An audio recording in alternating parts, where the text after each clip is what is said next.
What a way to start off Ante Up Smash Wrestling here at the Rec Room in Toronto, Ontario, Canada. I'm Blake Murphy, Steve Argentero alongside me, and the long-awaited return.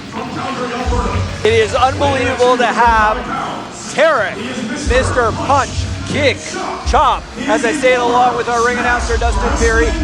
The last time that Tarek had a match here in Smash Wrestling was 5 years ago, June 2nd, 2019. He was the former Smash Wrestling champion. He lost the title that night to Kevin Bennett, who turned out to be the longest reigning Smash Wrestling champion of all time. We don't know where he's been. Part of that was the pandemic.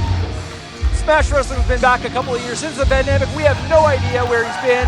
He showed up, surprised everyone, including the Smash Wrestling champion Psycho Mike last time, and this will be his first match in quite some time here at Smash. There are no easy matches in Smash Wrestling, but Tarek particularly has a tough re-debut today.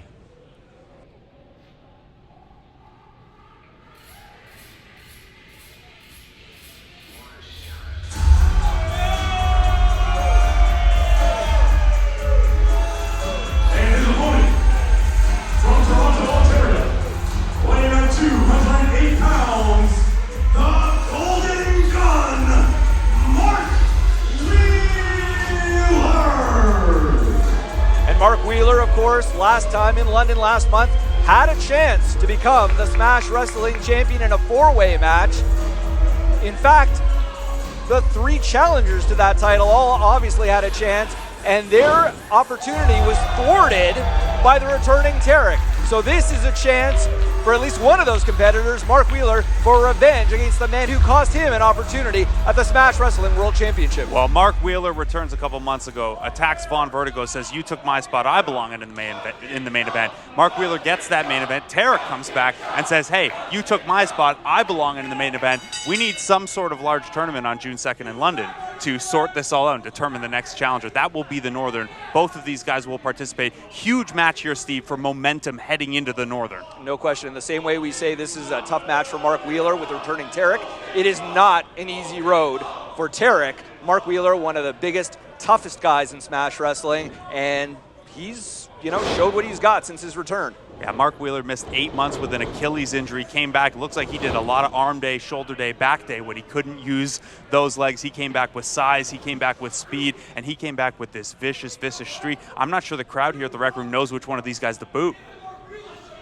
I'll tell you, Mark Wheeler definitely has a lot to prove here. He thinks he should be the Smash Wrestling champion, and for him, it starts with defeating Tarek.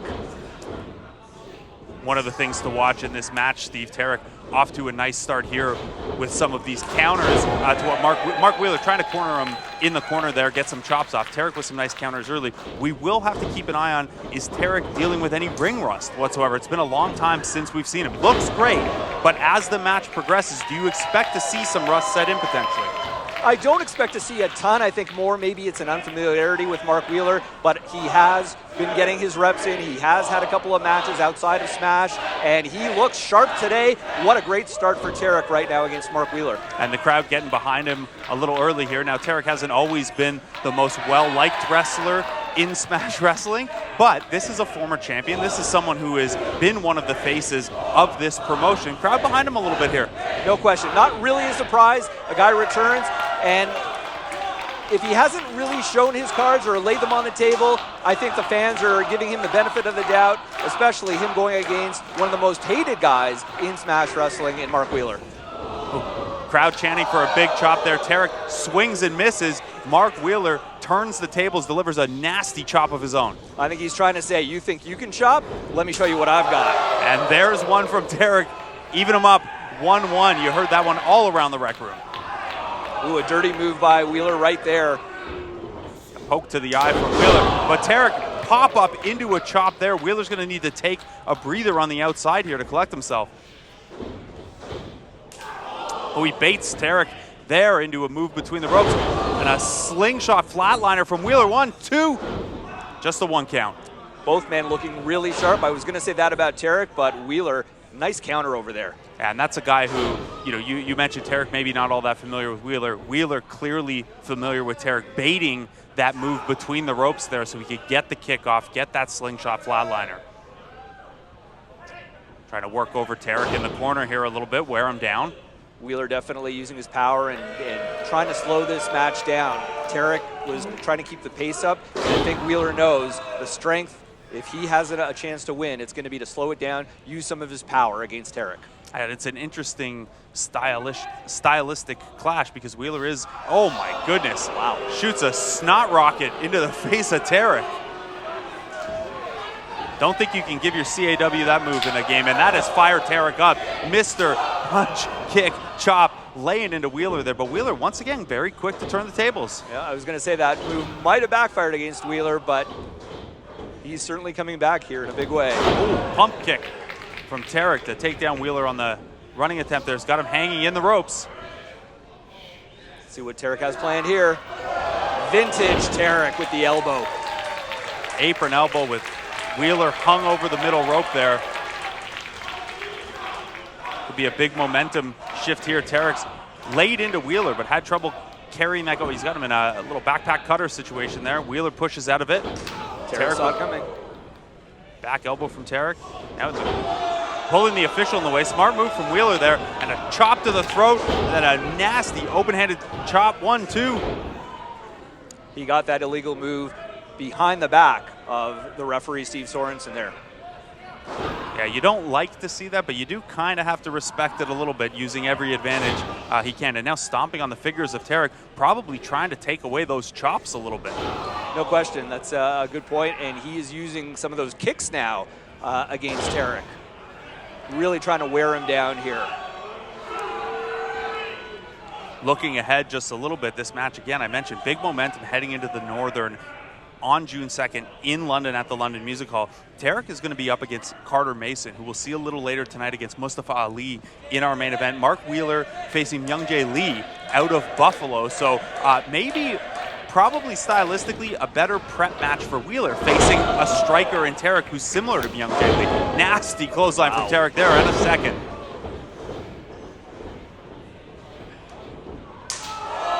Tarek chops down Wheeler, who rolls out of the ring. Wheeler had been stomping on the fingers to try to limit the chops of Tarek. Job not done just yet. Tarek going over the top rope, spinning plancha.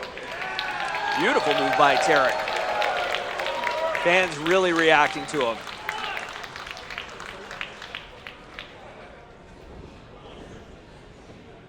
Wheeler slightly on the ropes here. Let's see if Tarek can follow it up. Tarek going to the second rope. Wheeler still hung over, looking for a kick. Wheeler catches him in a power slam position. Again, that's where you see the power advantage for Mark Wheeler, the Golden Gun, really showing that strength. Just a 2 count there, but once again, Wheeler flattening Tarek the second he starts to build something up in this match, able to cut him off. And Tarek's no lightweight. That was not an easy move to catch him flying off the top rope. I believe our colleague Dustin Peary mentioned Tarek weighs in at 205, so think about that, 205 flying at you from the second rope. You just catch that no problem right into a delayed suplex. Whew. All 205 into that chop. That might have woken up Wheeler, though. Yeah. Wheeler now working over the body, a bit of a kidney punch there maybe in the corner. And if Tarek's feeling it. Yeah, and if you worry, obviously Tarek, a guy who comes in here in tremendous shape every time we've seen him, but if you do worry about, hey, will this wear him down as the match goes on, working the body, smart piece of business from Wheeler. Now looking for a pump handle. Tarek just laying in off the counter. Wheeler fires back with an elbow out of the corner, misses on the clothesline. Tarek with a huge leaping elbow into the corner. This is where the speed of Tarek comes into play. Springboard kick. Getting the crowd behind him here. Tarek's going to go up top. Wheeler dead center of the ring. This could do it for Wheeler. Huge flying elbow from Tarek right to the sternum. There's a cover. He's stunned. 2. Wow, kick out at the very last second. Doesn't get much closer than that, Blake. 2.9. Steve Sorensen confirming to Tarek, you didn't get the 3. He got up just in time. But what a beautiful elbow drop from Tarek. Just kind of floated there for a minute before all of that weight dropping onto the chest of Wheeler. I think it didn't take the Smash fans long to remember what Tarek brings to the table here at Smash. Good for a fireman's carry move there. Wheeler pushes him back into the corner, rolls out. Wheeler gets the boots up. He goes the second rope himself, but Tarek springs up for that second rope kick. He's now got a backpack driver. This could be it. 2. Another last-minute kick out by Wheeler. Wheeler really putting himself in some vulnerable positions here, and Tarek almost getting the win there a couple of times. And we talk about the strength of Wheeler, but Tarek able to land that kick with Wheeler sitting on the second rope, and then to be able to carry him for that backpack stunner.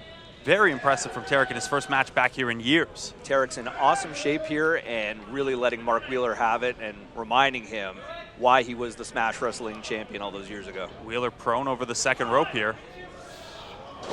Tarek going back to that apron elbow. Wheeler scouts it. Misses on the clothesline. Pop-up kip into the fireman carry. Oh, nasty from Tarek there. That could be it. Another close pinfall attempt. Believe that was the one of the moves that Tarek hit on Wheeler in London last month. Yeah, the welcome back fireman's carry kick there. Trying to get the crowd behind him here again. Pounding the mat to get that beat. Tarek going back up top. Wheeler trying to cut him off. He's got a hold of that left leg. Smart move by Wheeler here. Tarek goes over top. Wheeler's got him, but nice set of reversals into a knee from Tarek. Stuns him. Wheeler once again able to push out of the corner. Shotgun drop kick from the second rope from Wheeler. Knocks the kinesio tape off of Tarek. Be it. Wheeler showed tremendous power there. Nifty setup into that reverse DDT. Almost had Tarek. Wheeler now looking very frustrated. I think he thought he had him, and now he's wondering what else he has to do to beat Tarek. And we're talking about a big, powerful guy who's coming up with second rope counters here and flying off with shotgun drop kicks. And yeah, he has to be wondering what it's going to take here to keep Tarek down. And that slap to the face got Tarek down to the bottom turnbuckle at least. He's showing a little of frustration, but it is paying off for him right now, as long as he stays focused. Taking off that elbow pad. Let's see what that means. Wheeler with a headbutt there. Now trying to take Tarek up to the top himself. Palm thrust there. Might be waking up Tarek. Tarek might be wondering if Wheeler was the right guy to come for when he returned at the four-way riot at the London Music Hall. Maybe should have waited until Wheeler's business was done before he struck. I think he wanted to show that he still has it, and he said he was coming after the Smash Championship. Huge superplex from Wheeler. He's going to try to roll over into another. Tarek flips out of it though. Fireman carry, go to sleep. Where is he finding this energy from? Looking for the disaster kick. Wheeler with a super kick. Now he finishes Falcon Arrow. Somehow Tarek's still up. Where are these men finding the energy? Back and forth this match goes. The speed to which Wheeler's pulling off a lot of these power moves, very, very impressive. And okay, Wheeler's out of here. Wheeler's not impressed with his own performance. Apparently not. He's threatening to walk. He took off his second elbow pad. Waving goodbye. I don't understand this move. No, Wheeler's only issue should be with himself at this point. He's wrestled a good match, hasn't been able to keep Tarek down though. I don't know where he's going. Oh. Von Vertigo out of the locker room to make sure Wheeler can't bail on this. He chases Wheeler back into the ring. Vertigo and Wheeler have had their history. Tarek using it to his advantage. And that'll be it. Tarek wins his first match back at Smash Wrestling with an assist to Von Vertigo. And look at Vertigo. He was clapping, he's happy, and he's giving it to Mark Wheeler right now. You can bet those men will cross paths in the future. If not right now. Von Vertigo getting right in the face of Mark Wheeler as Tarek celebrates here with the Rec Room crowd. Wheeler tried to shoot one of those snot rockets as at Vertigo as Vertigo escaped here. This is one I can't imagine. Mark Wheeler's been targeting Von Vertigo since he returned to Smash a few months back in January at the London Music Hall. I can't imagine he's going to forget this soon. He won't. I don't know that was a smart move by Vertigo, who does have a match coming up later, but congratulations to Tarek, his first match at Smash Wrestling in 5 years, and it's a win over the Golden Gun, Mark Wheeler. And look, Tarek said when he came back, I mean, he didn't say it, we're reading between the lines. All he said to Sebastian when approached backstage after the return was, I'm back. But we can read between the lines that he's back for that Smash Wrestling Championship that he lost to Kevin Bennett the last time we saw him, now in the possession, of course, of Psycho Mike, and he just beat one of the top contenders here in Smash, and Mark Wheeler. No question, and we have a big tournament coming up next week, the Northern Tournament in London, Ontario, where we're going to have 5 finalists who will challenge to be the #1 contender for the Smash Wrestling World Championship. I know Tarek does want to get in the mix at some point, so we'll see if that happens as we continue here at the Rec Room. Well, look who decided to show up and grace us with their presence. Thank you, Lethal Gaze. You're actually physically here. Yeah, you're welcome. You happy? Yeah, I actually. Here we Here. are. Can you shut up now, please? Where do you have to be? Because you should Where do I have have. to be? I have places to be. I already got my nails done, my hair done, my tan done, all to be here for you. So you're welcome. You're not covering these Do you costs. see this? I had delayed flights and I still made it here. I had photo shoots to be at. The last show I had a sunburn. I have a lot of things We worked going on. hard. Like, it goes really unappreciated, actually. Well, it's been a few shows that you two have decided not to show up. Do you have a valid reason? Yeah, I broke that nail. You broke it down. yeah, she broke her nail. It's dangerous. I was supervising her, making sure she was okay. Well, How's your nail, by the way? well, You didn't even ask about her nail. bygones be bygones, because you two are actually here tonight, Yeah, and I'm yeah. excited about this. You know what? This is how we're going to settle tonight's match. As you know, it's an open challenge for Lethal Gaze tonight, Yeah. and I get to pick your opponents tonight. So Okay. tonight, all I'm asking is that there's no BS. You can walk straight to that ring, When does there ever be this? and you give 110%. And if you don't give 110%, regardless of who your opponent is, Yeah. you'll be stripped out of that title. We're Are we giving good? Pause. 100%. 110%? That's just rude, but we will give 100,000,000%. But rude. Okay, wonderful. Looking forward to it.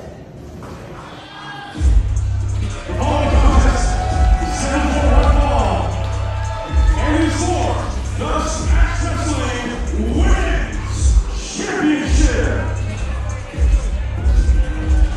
Introducing first from Toronto, Ontario, being accompanied to the ring by one half of the Lethal Gaze, Nikita.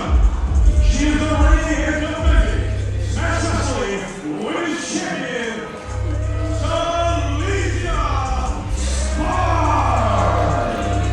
Lethal Gaze open challenge here at Ante Up. Anyone can step up to take on Silesia Sparks for the Smash Women's Wrestling Championship. She is, of course, Steve, accompanied by Nikita, who they're fond of calling each other co-champions. They have been inseparable since Silesia Sparks won the Smash Wrestling Women's Championship, taking the title away from Dream Girl Ellie with the help of the special guest referee that night, who happens to be, you guessed it, Nikita. Yeah, some shenanigans there. We thought Nikita was trying to get back in the title scene herself since she'd never lost the championship. Instead, helping Silesia Sparks win that championship. I've had a run-in with Lethal Gaze as well. I thought it was going my way. I don't know if you saw it. I did. A little upset it landed on social media. I thought I was passing the vibe check. I thought I was in with them. Did not go my way, Steve. That seems to be their MO, and I thought you were getting a free drink on them. That would have been great. She is a former Smash Wrestling Women's Champion, Nikita! What?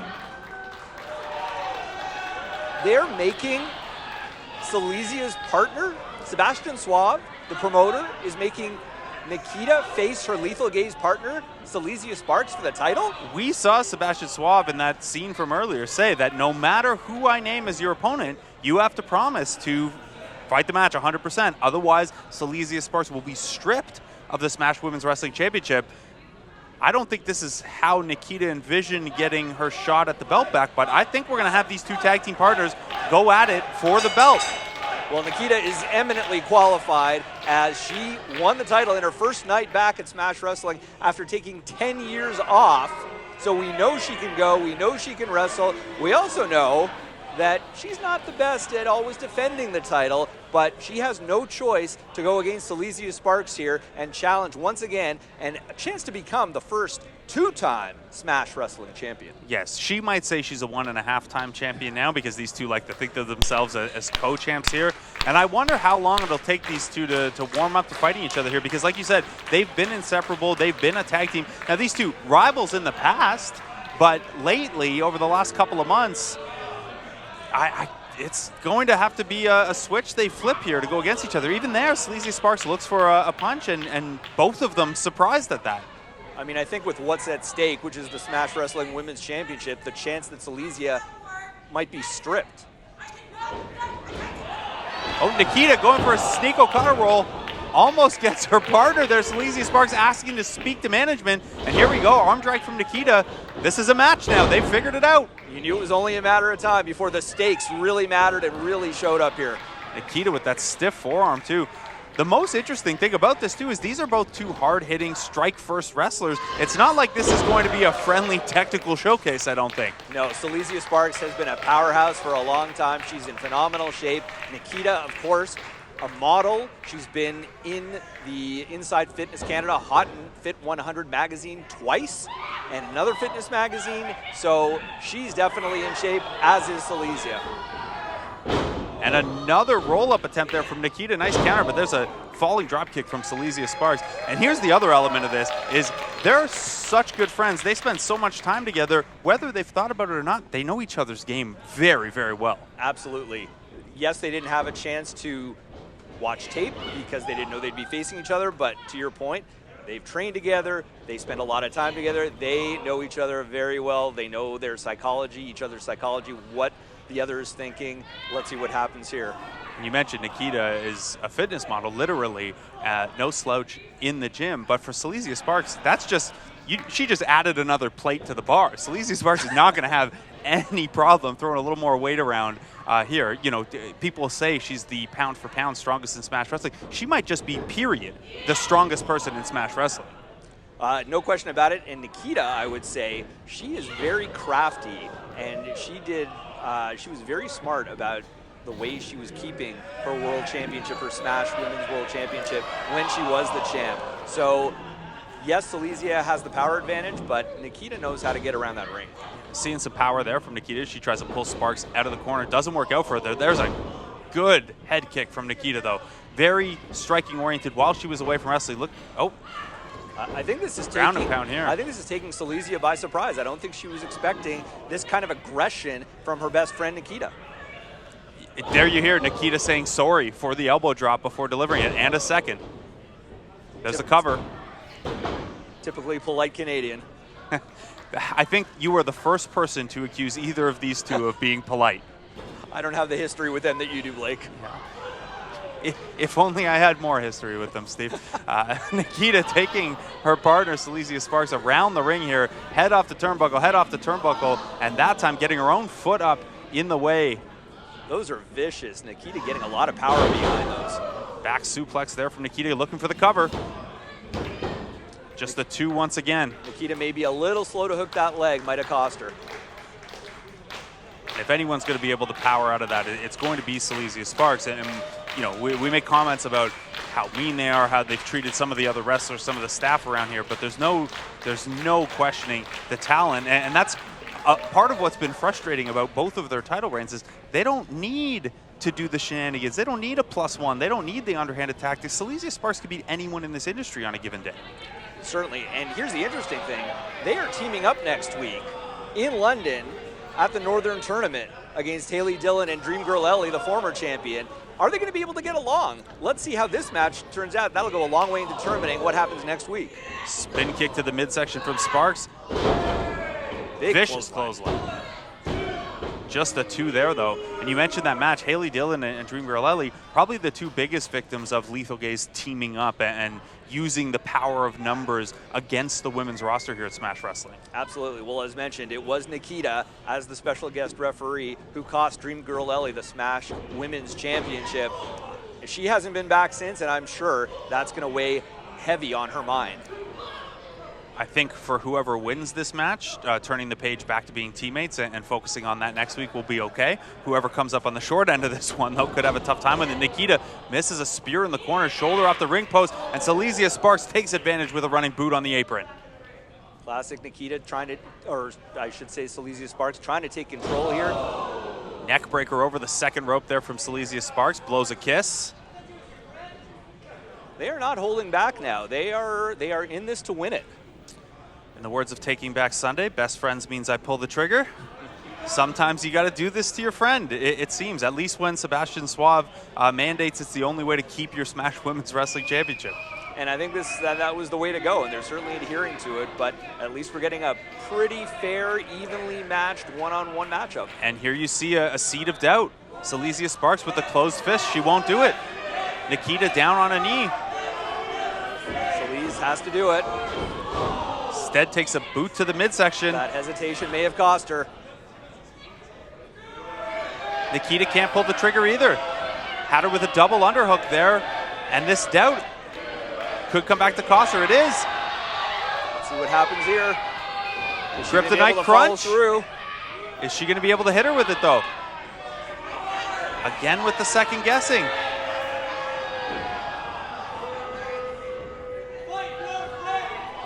Another apology. What is management thinking right now when they're seeing this? Sparks and Nikita now turning on the ref instead. Bring the double disqualification? It has to be. We're going to have to wait for a ruling on this. You certainly can't push a ref like that. Smash Wrestling will not stand for it. The referee has called a stop to this contest, declaring it a double disqualification. Therefore, this match is a draw. Draw. Silesia Sparks and Nikita discussing this. They've tied the match. It's a double DQ. So, who's the champ? Nikita wants a microphone to sort this out. You know, it's funny that Smash Wrestling tried to ruin the greatest deal in professional wrestling, but this match is a draw, which makes us unofficial co-champions! Co-champions, Steve. Co-women's champions here in Smash. I don't know that Nikita can arbitrarily decide that. I'd want to hear what Smash Management has to say about that. They've certainly been telling people they're co-champions. Silesia is the champion. She did win, although under dubious circumstances, she did win the title. But I don't know why Nikita now is walking around with that championship belt around her shoulder. The rulebook says the title can't change hands on a disqualification. It doesn't say you can't share the title with your friend on a disqualification. I don't think anyone ever thought to put that in the rulebook, but it looks like we have co-champions. Well, they're certainly celebrating in that way. And of course, now Nikita bringing out her phone, taking the selfies for which she has become renowned the last couple of years. You can look for those on social media. They are certainly happy about the outcome of this match. They are clearly still friends, and they are now, as they declare themselves, co-champions. And that's bad news for Haley Dillon and Dream Girl Ellie looking ahead to June 2nd, the Northern at the London Music Hall. These two very much as on the same page as they ever have been.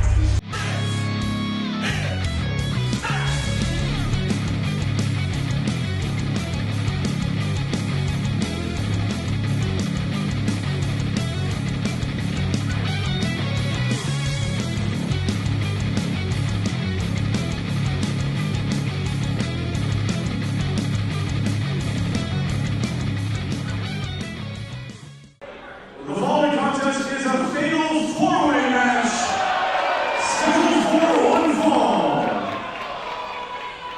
On the road, it's just me in that driver's seat. In complete control on a path of peace. In the midst of all the chaos, I'm fighting to show that not only can I survive, I can take control of this world too.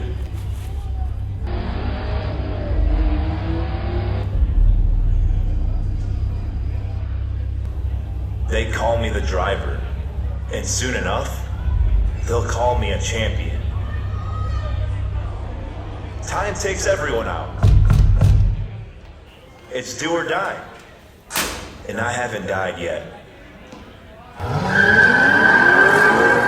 I come to life.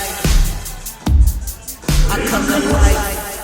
From the North City, weighing at 200 pounds, the driver,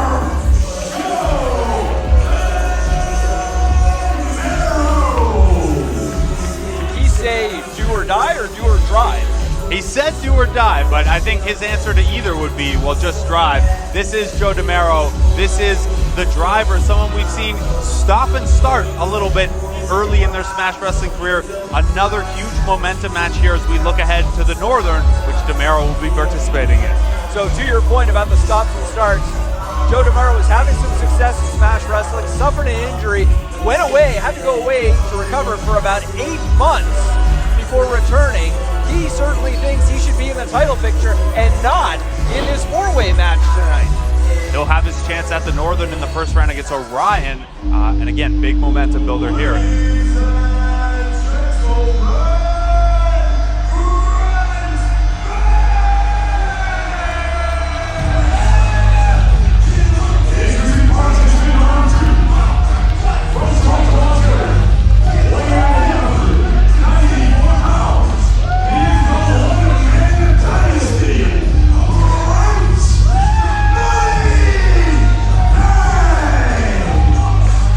Talk about the stops and starts for Joe DeMero. Brent Banks has been one of those stops. Brent Banks has had his number a little bit, and Brent Banks, with history with both DeMero and Jax Williams, who you and I tried to get comment from earlier today.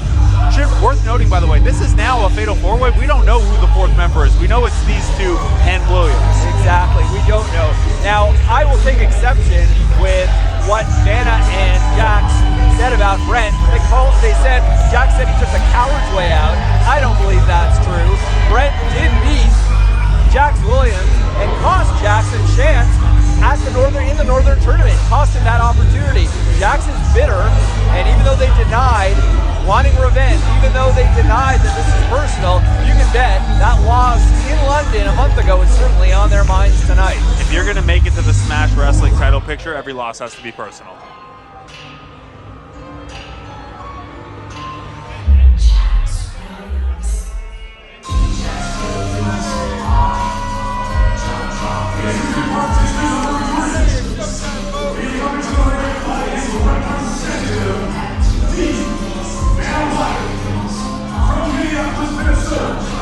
weighing 227 pounds,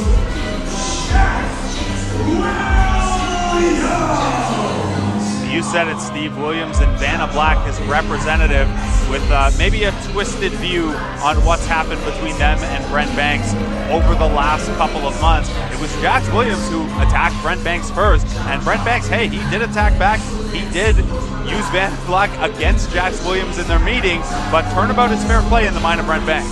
And I will say, Jax Williams looks 100% so good since he paired up with Vanna Black. Vanna, as annoying as she has been in her press conferences, I will say that she has really had him focused, keeping his eye on the prize.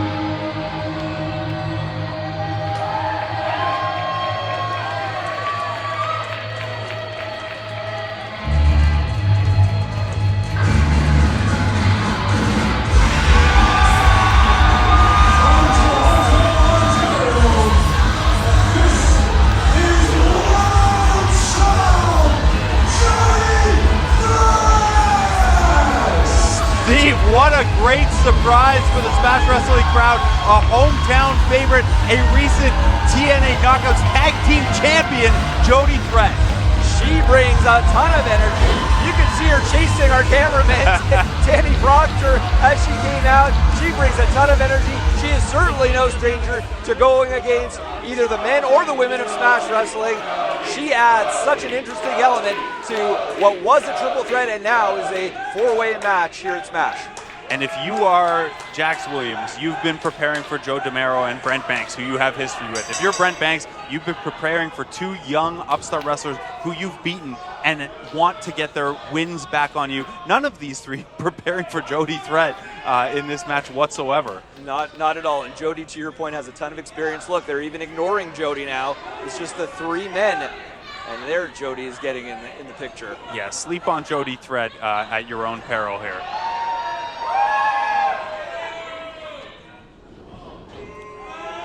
Joe DeMero just trying to discard Jody Threat from the initial. Yeah, that's what you'll get for that, a slap to the face. Jax Williams uses that distraction opportunity to lay into Brent Banks with a forearm. He really needs to be focused because Jody has as much of a chance of winning this match as any of the other three do. And he is not holding back with these punch attempts, but Jody Threat evading all of them and striking back on her own. She's got him backed into the corner with forearms here, and now short arm clotheslines. Joe DeMero going to save Jax Williams. Jody Threat flips out of that back suplex. Now DeMero and Williams in the corner together. Now we have two of the more popular Smash wrestlers now teaming up, basically. Only briefly, there's a stunner from Jody Threat. Jax Williams looking for the clothesline, not there. Jody Threat with a head scissors. It's certainly every man and woman for themselves here in this four-way match. All Jody Threat early on, and there's a corner clothesline as well. She telegraphed it, but Jax could not get out of the way in time. Laying into Williams here with headbutts. I question the long-term viability of that strategy, but for now, definitely a way to get the rec room crowd behind you. And for number 10. Seems to be effective. As Jax falls to the mat, and is he going to roll out here? Yeah, he's going to need a breather. Yeah. Jody now turning her back, though, on the other two competitors, and the driver looking to take advantage. Nothing there, though. Again, Jody Threat in control with the boot from the top rope there. She's going all the way up now. DeMero catches her on the crossbody. Morrow's got some power here. Fall away slam. Very impressive by the driver as Jody rolls out of the ring. And Brent Banks looking for a quick roll-up. Only two there, but a reminder, this is a fatal four-way. One pinfall is it. So if you're Jax Williams and you take a breather outside of the ring like that, you risk your opponent getting a pinfall. Brent Banks shaking off there, but Williams catches him with a pump kick. And we know four-ways can be chaotic at the best of times. You cannot turn your back on any of your opponents. Banks with a springboard spinning back elbow. What a move from Brent Banks. Brent looking as sharp as he ever has here in Toronto. Crowd fond of saying Banks is money, and he looks it so far. Oh, what's this here? Vanna Black getting up, trying to stop Brent from executing some offense here.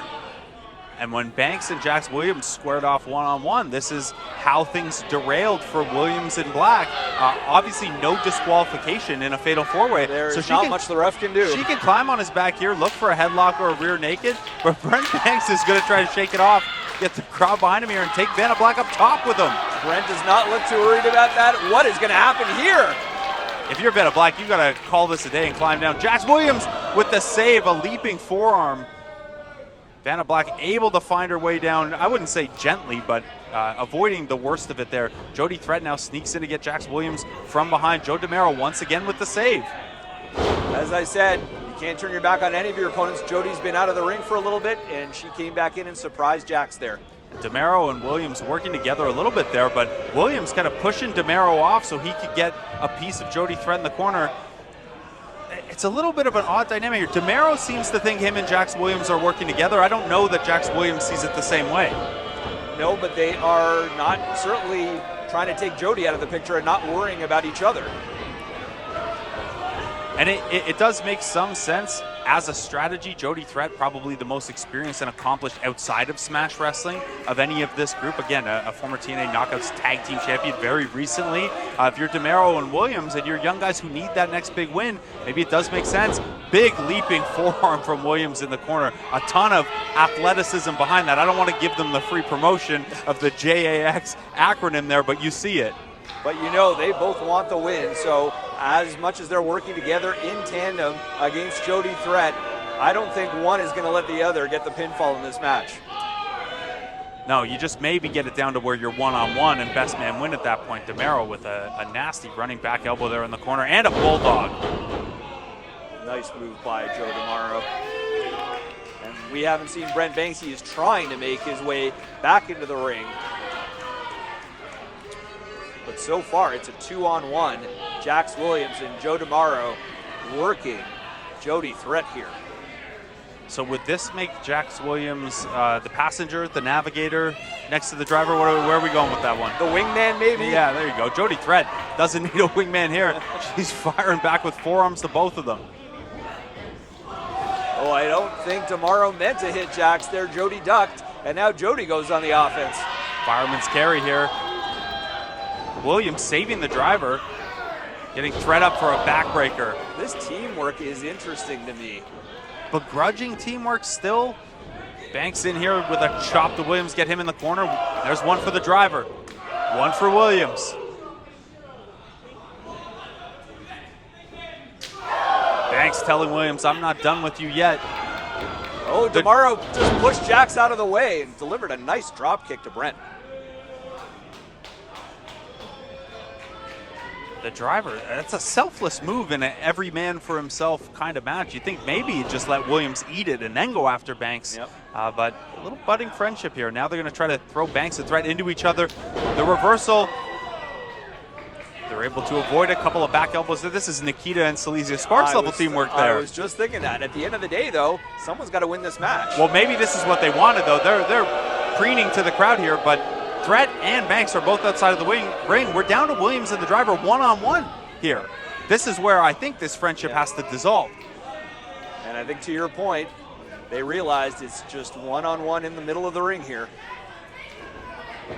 And an interesting dynamic here for Williams is the driver is in the Northern. Jax Williams is upset that he's not in there. He lost his spot in a qualifier to Brent Banks. You come up with a win here, you get the pin on the driver, and you have a good claim. Hey, I should have been there. Absolutely. He is definitely in here with something to prove. He says it's all business. There's got to be something personal there, too. I'm sure he desperately wants this win.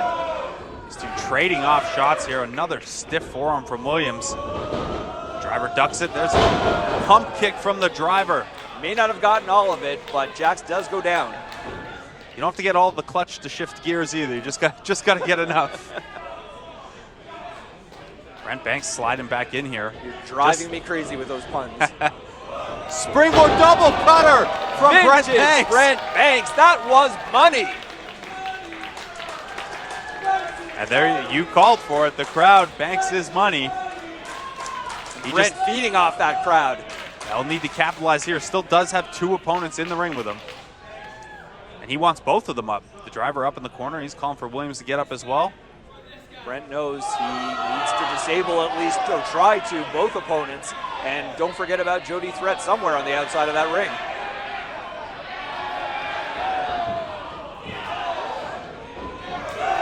Running attacks from Banks, corner to corner. One for Williams, the driver, another for Williams. Even it up at two apiece. He is not holding off. Dispatching of the driver there. We're down to a one-on-one situation. Jax Williams looking for a punch. Banks avoids it. A couple of palm strikes. Calls ball game. Looks for the springboard, but Williams catches him, floats over. What a great athletic move there. Vintage Banks. And a drop kick. Crowd certainly behind one of the most popular superstars in Smash Wrestling history, Brent Money Banks. What are we going to see here? The driver in to cut it off with a drop kick. Smart move by the driver. And now he's solo. I've been on those solo road trips. It's not bad. I don't mind it. Put in some tunes. Banks is on the outside here, prone. The driver looking to fly. That is not in his repertoire. Not at all. He psychs him out, makes sure the hair looks right. Jody Threat's just playing some mind games. Yeah, he needs to turn around right now. Jody Threat sneaks back in here. She's got him up for one of the most powerful women we have in Smash Wrestling. Got him up for a potential powerbomb here. Oh my God! Over the top rope into Banks and Jax Williams. What a powerbomb from Jody Threat. I do not believe what I just saw. She powerbombed him over the top rope to the outside. And She's telling the crowd there's more. Do not underestimate Jody Threat, especially one woman against 3 men. Do not underestimate Jody. Jody with a smile on her face, nodding her head yes, whipping the hair around. She's going up top. What's going to happen here? Senton from the top to the outside. What a move from Jody Threat. No worse for the wear. She's up and cheering. All 3 men, all 3 competitors to Jody Threat down on the outside here. She's just got to pick one and roll them in. She's got to get one of them back in the ring. That's the only way to win this match. She chooses the driver.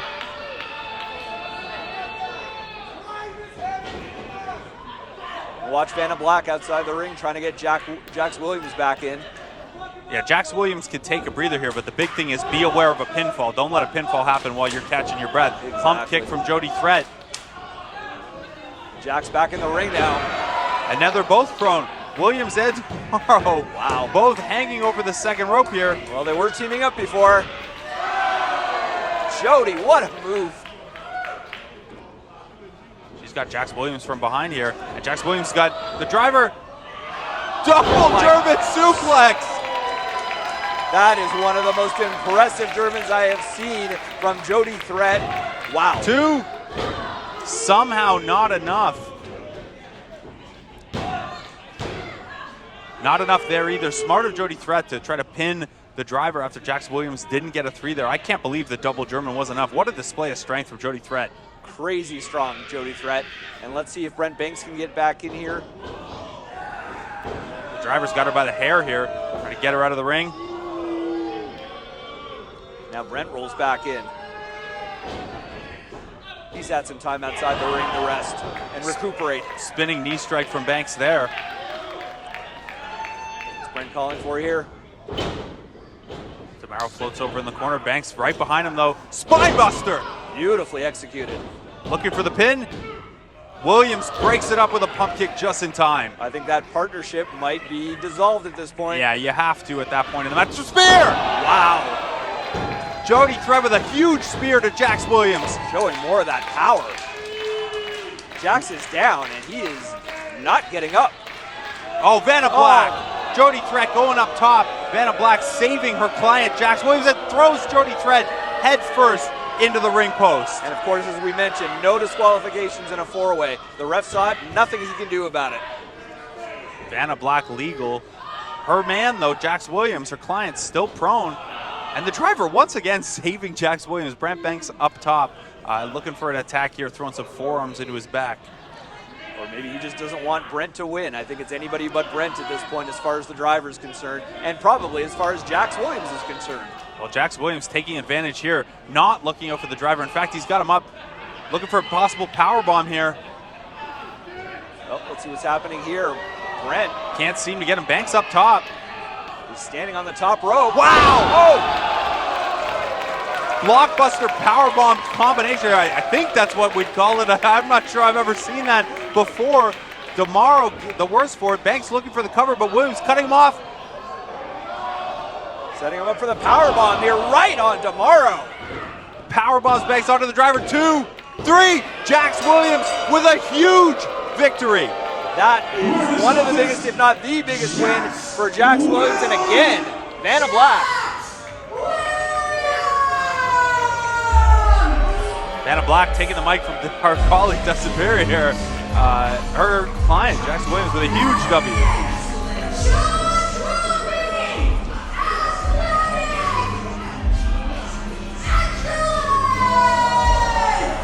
That was an impressive display. He did it to you again. Time and time. Jody Threat has heard enough, shoving Vanna Black to the mat. Vanna Black fighting back, but Threat floors her. Jax Williams is going to get in here. And Threat ground and pound to Vanna Black, looking for revenge. Vanna Black, remember, took Jody Threat out of this match at the end as she was looking for a top rope maneuver. Yep. And now Jody Threat, oh! Nasty kick from Jax Williams, floors Threat. Now rolling her out of kicking her out of the ring. That's brutal. Brent Banks looking to come to Jody Threat's age. That's enough to send Jax Williams and Vanna Black out of here. Well, Blake, we talked before about how critical Vanna Black has been to the career of Jax Williams of late. She's had him focused. Has him on the right track. But now, physically, she helped him win that match, no question about it, by attacking Jody Threat.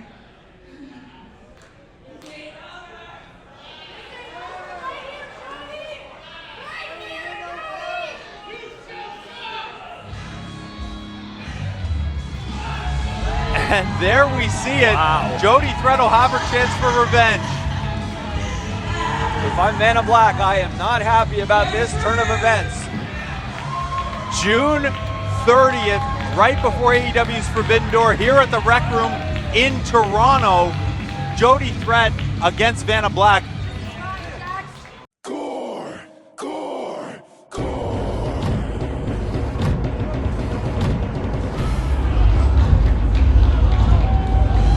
He is back, the Man Beast, Rhino. First, the challenger from Beachwood, Michigan, weighing tonight at 295 pounds, the War Machine, the Man Beast, Rhino! What a reception for Rhino, and who could blame the Rec Room crowd challenging for the Smash Wrestling World Championship against Psycho Mike here. What a hardcore match this is going to be.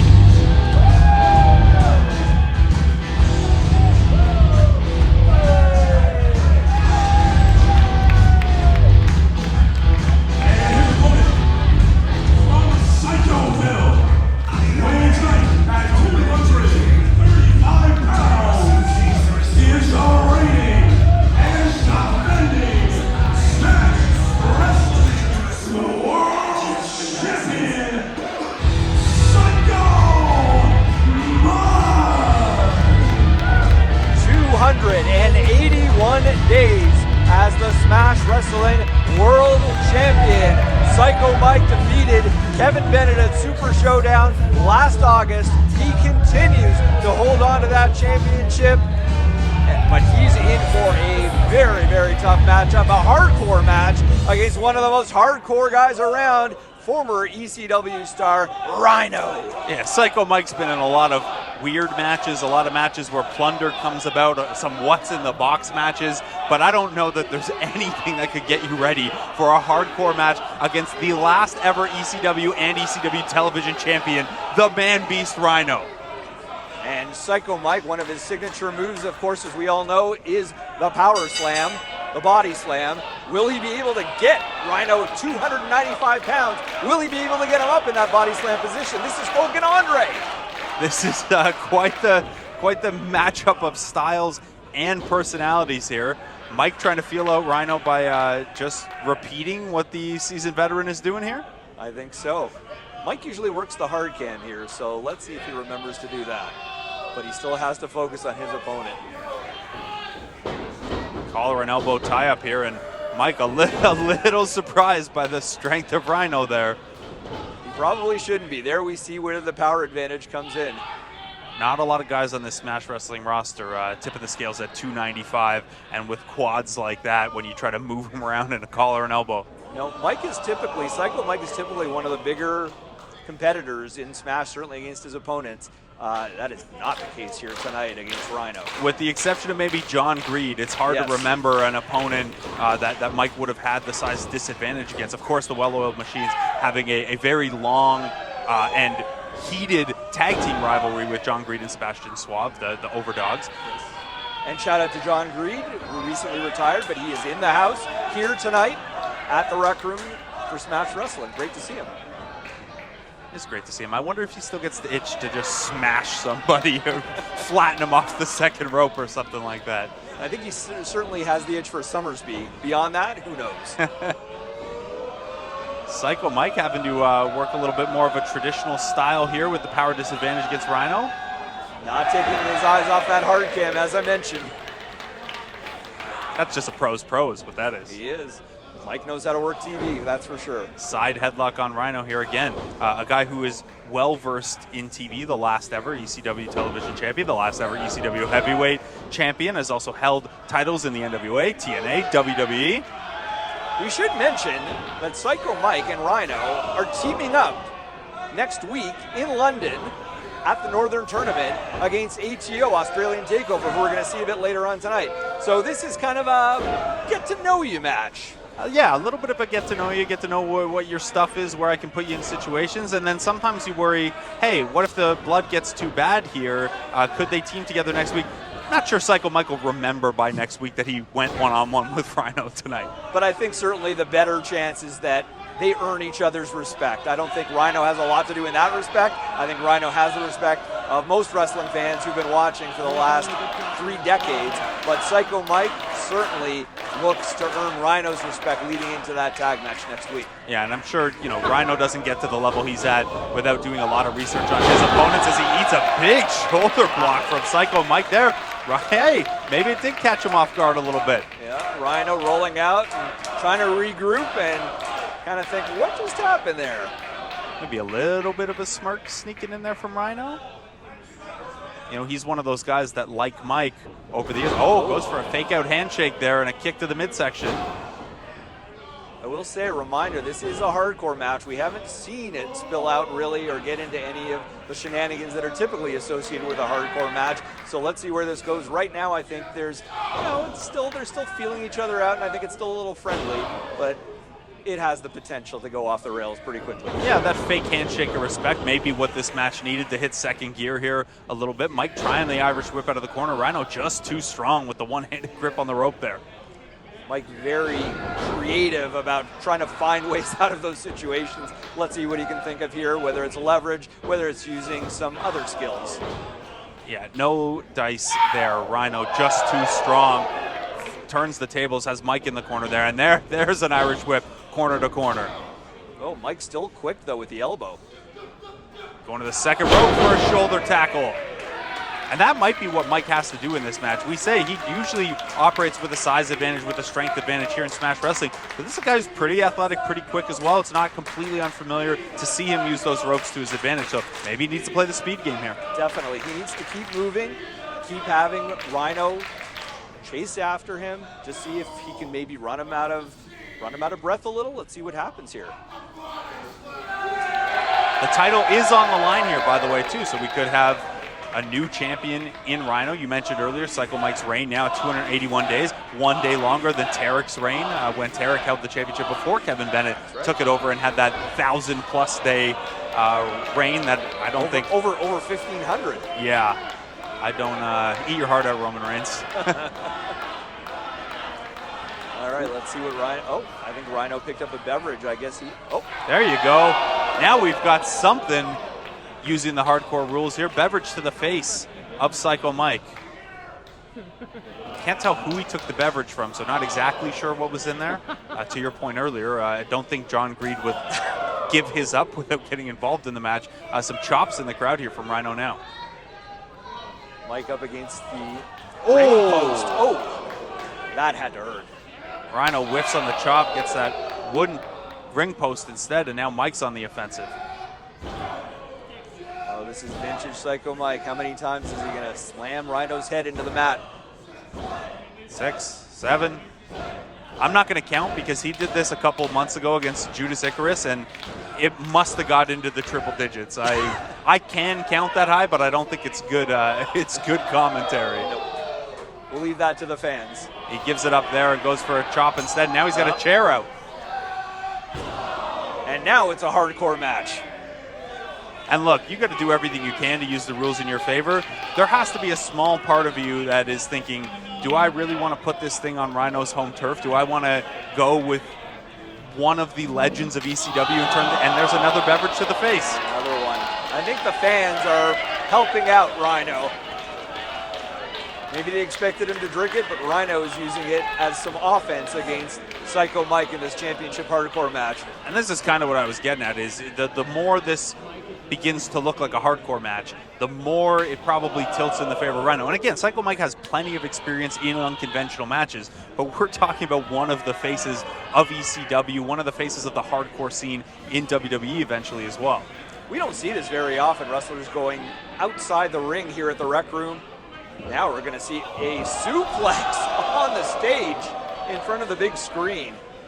The VIP seating absolutely getting their money's worth today. They're now a part of the action. June 30th, by the way, the next time we're back here at the Rec Room in Toronto.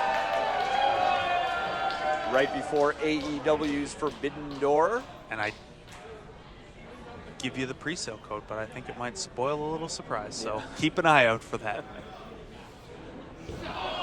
Now Rhino returning the favor and slamming Mike's head into the mat. They're trying to get this thing back in the ring, or at least the referee is attempting to. Mike once again using the ring post to his advantage. Leading Rhino by the hair into the ring post. And although this is a hardcore match, the pinfall does need to take place, or submission or whatever. It has to take place in the ring. Well, this is the other issue with using weapons and being outside the ring. You got to then get the nearly 300-pound Rhino back in the ring somehow. Not an easy task. Now, Mike's going to invite him in with a full table's worth of chairs here. Oh, wow. Chair to the fingers. I mean, Rhino doesn't use those fingers for the gore, so I'm not sure how much it'll hamper his offense, but it's certainly slowing him down at this point. That's more cruelty than strategy, but whatever you got to do. Let's see what Mike's going to do with the chairs now.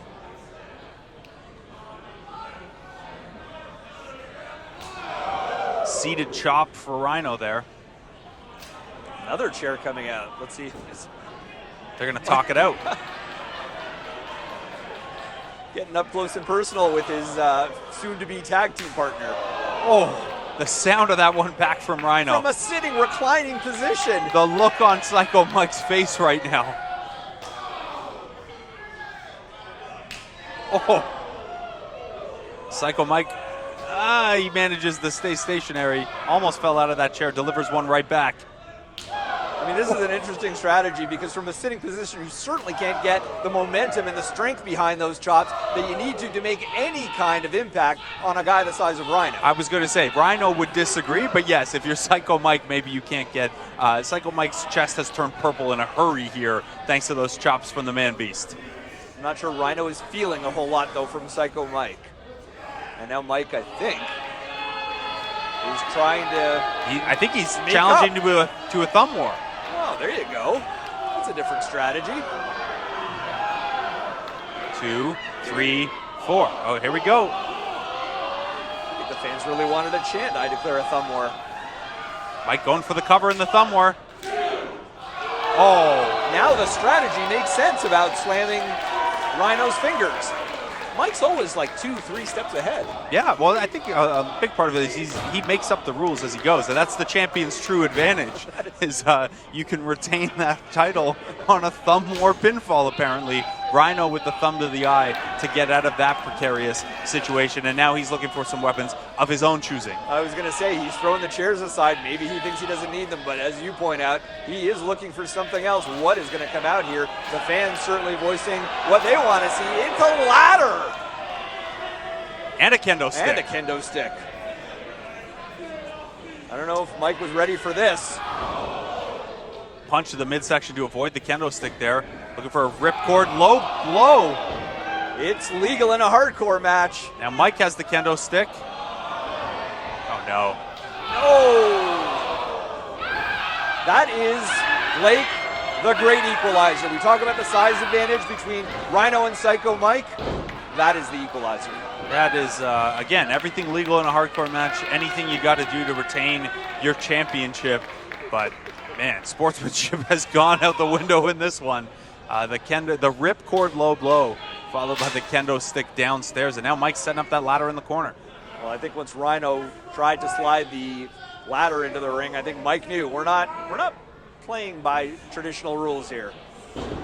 Mike looking for the suplex onto that ladder in the corner. That's going to be a heavy suplex. It is going to be tough to get Rhino up. Rhino turns it around. And Mike into the ladder in the corner. Back first. Wow. And in a hurry, the Smash Wrestling Championship in the balance here now. Rhino could be back in control after that one. A bit of a mistake there from Psycho Mike. I mean, Mike does have the wherewithal to come back, but that certainly took a lot of steam out of the Smash Wrestling World Champion. Trading blows on their knees now. Mike with a couple of stiff forearms to Rhino's chin. Rhino reacting. Didn't see that coming. Chair to the midsection now. I mean, I think we forget how powerful sometimes Psycho Mike is, but you know, when you put him in a ring next to a guy like Rhino, it's easy to forget. Mike is one of the strongest guys on the roster. Oh! Mike looking for a splash onto the chair, onto Rhino, but a quick perpendicular flip of that chair, and Mike's on the wrong side of a low blow now. One good low blow deserves another, I guess. And we talked about the great equalizer. That certainly was it. And really slowed down, if not stopped, the offense that Psycho Mike was showing. Rhino's clearing out that corner. How's your Paul Heyman impression? Let's see it. Crowd wants it. Out of the corner. Crowd knows it's coming. Gore! Rhino with the Smash Championship on the line. Somehow, Psycho Mike, who was just split in half with a Gore, gets a shoulder up. Rhino did not hold back. He got everything in that Gore, and somehow Psycho Mike is able to kick out. I thought for sure we had a new Smash champion. It certainly looked like it. Mike still has a little bit left. He's slowly making his way to his feet as Rhino is maybe looking for some more toys underneath the ring. Yeah, he is back under there now, and it looks like a table. That's what the fans wanted to see. You heard the tables chant a little earlier just before Rhino took the ladder out from underneath the ring. Let's see the creative ways that Rhino is going to attempt to use the table here. Corner table there for Rhino. If I know my Rhino history, maybe he's thinking Gore through the table. Wouldn't surprise me. Let's see what Mike has. Very few guys in the history of pro wrestling have used that corner-to-corner space the way Rhino has it. Mike is getting up in the wrong. Up. Psycho Mike knew what he was doing. He ducked the Gore and threw Rhino right into the table. Rhino comes up empty, goes through the table. Mike now laying out some chairs. Crowd calling for the body slam. Let's see if Mike has enough energy to get Rhino up. Here it is. Body slam! Right on top of the chairs. And Psycho Mike retains the World Championship. What a win. One of the biggest wins of Psycho Mike's career. Wrestling World Champion, Psycho Mike! What a match, Steve. Rhino pulling out the Gore, splitting Mike in half, and just enough to get the shoulder up. Rhino goes for a second, eats table in the corner instead, and Mike able to get all 295 of the War Machine up for that body slam onto a pair of chairs. The 281-day title reign of Psycho Mike continues. That was impressive. We saw chairs, we saw a table, we saw a ladder, we saw a kendo stick, and we had the Man-Beast Rhino, and still Psycho Mike is able to retain that Smash Wrestling World Championship. As we mentioned before, these two are teaming up in a week's time at the Northern Tournament against ATO Australian Takeover. Let's see if they'll make up. Mike has called Rhino back into the ring here.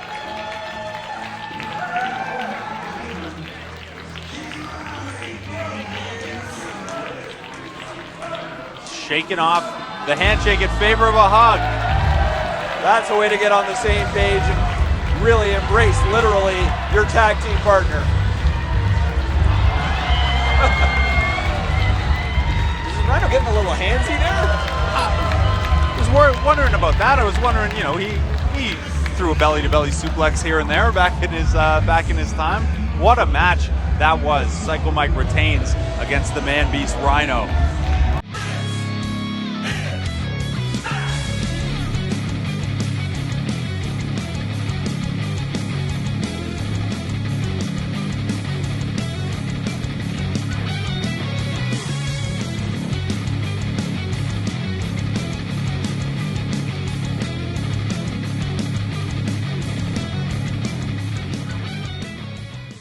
In 2018, I was overseas on my second European tour, and I got a call to fill in on a show because somebody named the OJMO had broken their wrist.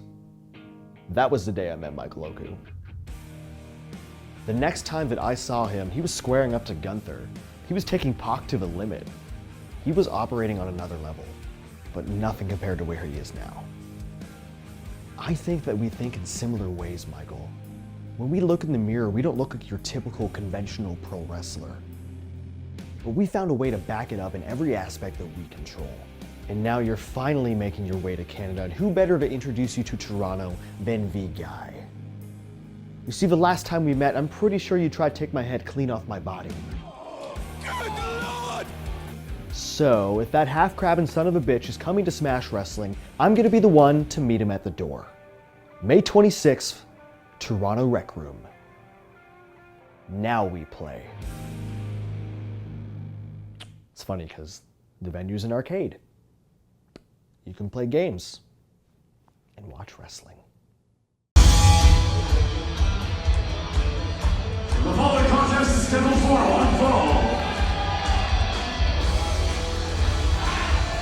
Introducing first, from North Haven, Port Canada, weighing at 175 pounds, the V-Guy,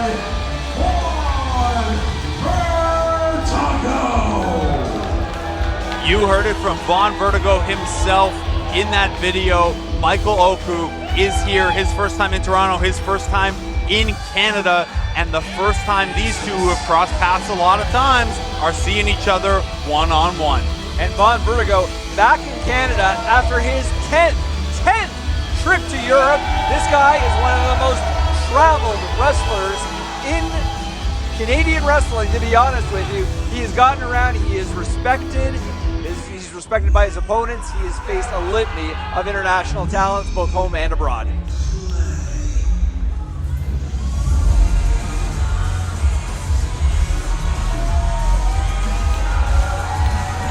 his opponent, from Old Street, London, England, weighing at 181 pounds, the master of the half crab, Michael Oku.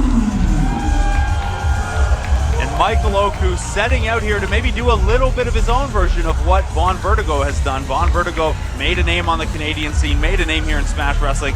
You said it, 10 trips over to Europe now, facing the best in the world. Michael Oku, incredibly well established in the British scene, a Rev Pro Grand Slam champion, and now he comes to Canada for the first time, looking to make a little bit of a name outside of Europe for himself. I think we hear the term betting on yourself quite a bit. Like, you certainly have heard it in the basketball world, and we hear it a lot here in wrestling. Certainly Vertigo falls into that category. Michael Oku looking to do the same thing. It is not cheap as an independent wrestler, and it's not easy to fund your own trip sometimes, make the bookings yourself, try to get booked in Europe or in a foreign country, or foreign continent for that matter. Michael Oku is doing that. He's seen Von Vertigo do the same. This will be an interesting matchup. Both men so athletic. This is going to be great, and I wonder if we'll see a half crab. That's called the Canadian Maple Leaf here, just to be clear. If I could be serious for a minute, Steve. Yeah, and yes, my close personal friend, Fred Van Vliet, needs royalties for all the people who have called betting on themselves over the past couple of years. Big bet for both of these guys. This is a pretty big matchup when we're looking at the landscape of guys in this tier, both here in Smash Wrestling and, hey, next time Von goes back overseas, if he's got a win on Michael Oku, who's fought against guys like Gunther, guys like Will Ospreay, who has a 6-star match on his resume if we take Dave Meltzer at his ratings. And let's not forget about Von Vertigo and where he fits into the hierarchy of Smash Wrestling challengers for the World Championship. He has been putting on incredible matches. He has faced top talents, as I mentioned, from around the world. He sometimes has gotten distracted by the likes of Mark Wheeler in terms of trying to keep his focus on the championship, but certainly a win over Michael Oku tonight would go a long way to making management here at Smash take notice and getting back into that title picture. And the focus you mentioned is an interesting question, because not only does Von Vertigo have the Northern coming up on June 2nd at the London Music Hall, where he can get his way back into that title picture, but we saw him out here earlier run Mark Wheeler back into the ring and help cost Mark Wheeler his own match. Is Von Vertigo 1,000% focused on Michael Oku with a big match ahead of him and that Mark Wheeler situation earlier tonight? He absolutely should be focused on the gentleman in the ring that he's in the ring with right now, and Michael Oku. But sometimes those bad feelings, you can't escape them. He saw what he thought was an injustice earlier in the night and had to come out and address Mark Wheeler. I think now he is completely focused on Michael Oku. And how could you not be? Because if you're not, Oku's going to hit you with something quick and hard out of nowhere if you're not completely locked in. Again, one of the most exciting wrestlers in the British scene, one of the best fast style, I guess for lack of a better term, a high flyer, but also, don't just look to the skies. He's got the submission game as well. So a lot going on here with Michael Oku, a lot for Von Vertigo to be prepared for. I think what's obvious is that, you look at Vertigo and you look at Oku, and if you look at their size, you may underestimate them. These guys can work. These guys can go. And we'll see it. I guarantee you we will see it in this match. There will be moves that make your jaw drop. And I'm not talking about Jax Williams. I'm talking about Von Vertigo and Michael Oku. There you go. Again, I'm not giving Jax Williams and Vanna Black the free promotion, but you are obviously on the payroll after our run-in with them earlier today. Michael Oku, early advantage here. Von Vertigo manages the stop there, but sunset flip, nothing. There's a big PK from Vertigo and a standing moonsault. And things picked up in a hurry here. About a minute of feeling each other out, and now the pace has gone breakneck in a hurry. Michael Oku is going to have to watch out for that knee that Von Vertigo uses so effectively. Both of these guys pretty sharp with their knee. Both will use some knee strikes and some kicks in their offensive arsenal. Both will go to the sky, but both also pretty comfortable if things stay on the ground. We saw Von Vertigo a couple months back at Any Given Sunday 10 take on Matt Cross, the first ever Smash champion, someone he looked up to, and Matt Cross wants to take to the sky. So Von Vertigo slowed it down, grounded it down a little bit. I wonder if that's part of the strategy today with Michael Oku maybe as well. It probably is. It was a very smart way to work for Vertigo. He certainly, being such a lifelong fan of Matt Cross, knew what he was up against, figured out a strategy to slow him down, and I'm sure, knowing what he knows about Michael Oku, he's figuring out the best way to attack him. Oh, the height on that missile drop kick from Michael Oku. Usually you see a guy kind of lay out and extend for the drop kick. He just kind of jumped all the way there and just was almost standing on Vertigo's shoulder. There's a cover. Just two. Maybe should have gone for that cover a little quicker. Probably, maybe impressed with his own work there. He was trying to throw off the timing, I think, of Vertigo. I think you get so used to sometimes how drop kicks are delivered, and sometimes you can't avoid it even if you know it's coming, but at least you can sort of mitigate the results. In this case, Oku was trying to mix it up a little and certainly got the full brunt of that drop kick from Michael Oku on Not wasting time there after the back elbow. Just two. But learned his lesson there. Took a little time off to the drop kick. Maybe didn't get as good a cover as he could have. That time, jumping right on Vertigo, looking for the quick win. Yeah, the third man in the ring, Steve Sorensen, is going to have to be on his game today because, to your point, those covers are going to come fast and furious, I think, as this match goes on. And Von Vertigo didn't take kindly to that foot brush to the face there, now firing back with some strikes. And again, these two, big chop from Oku that has Vertigo down to his knees.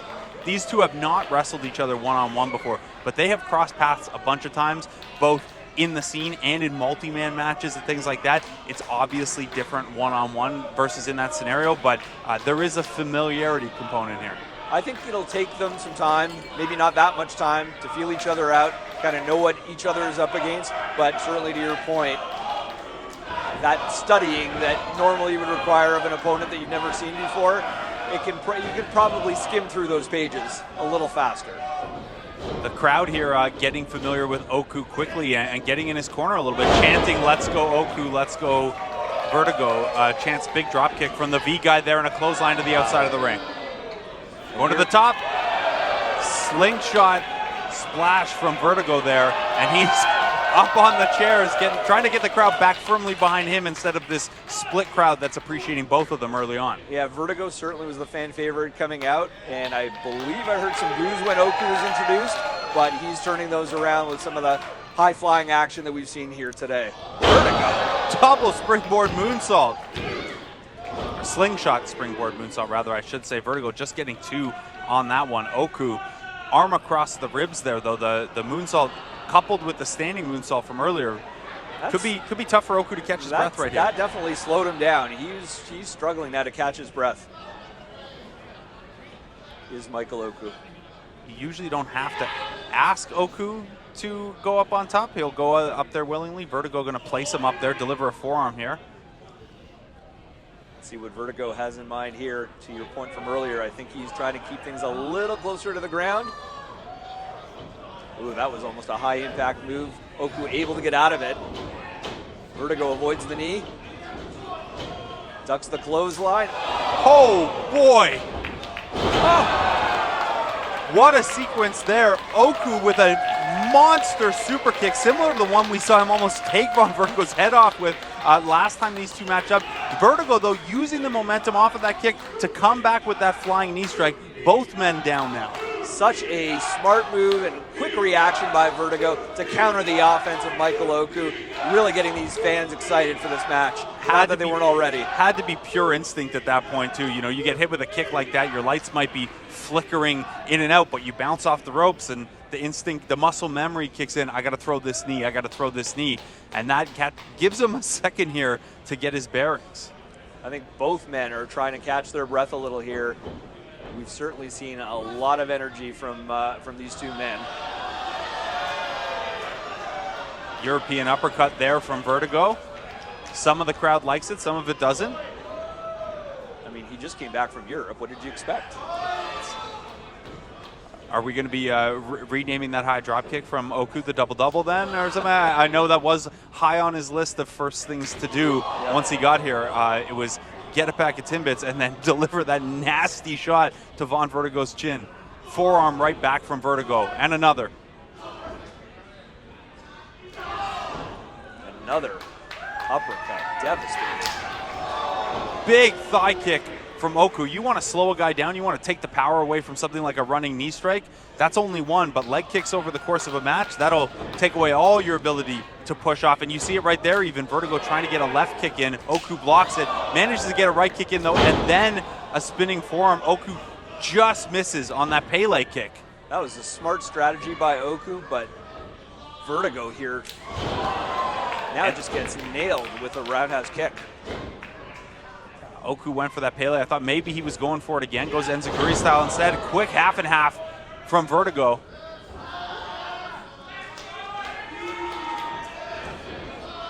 Four!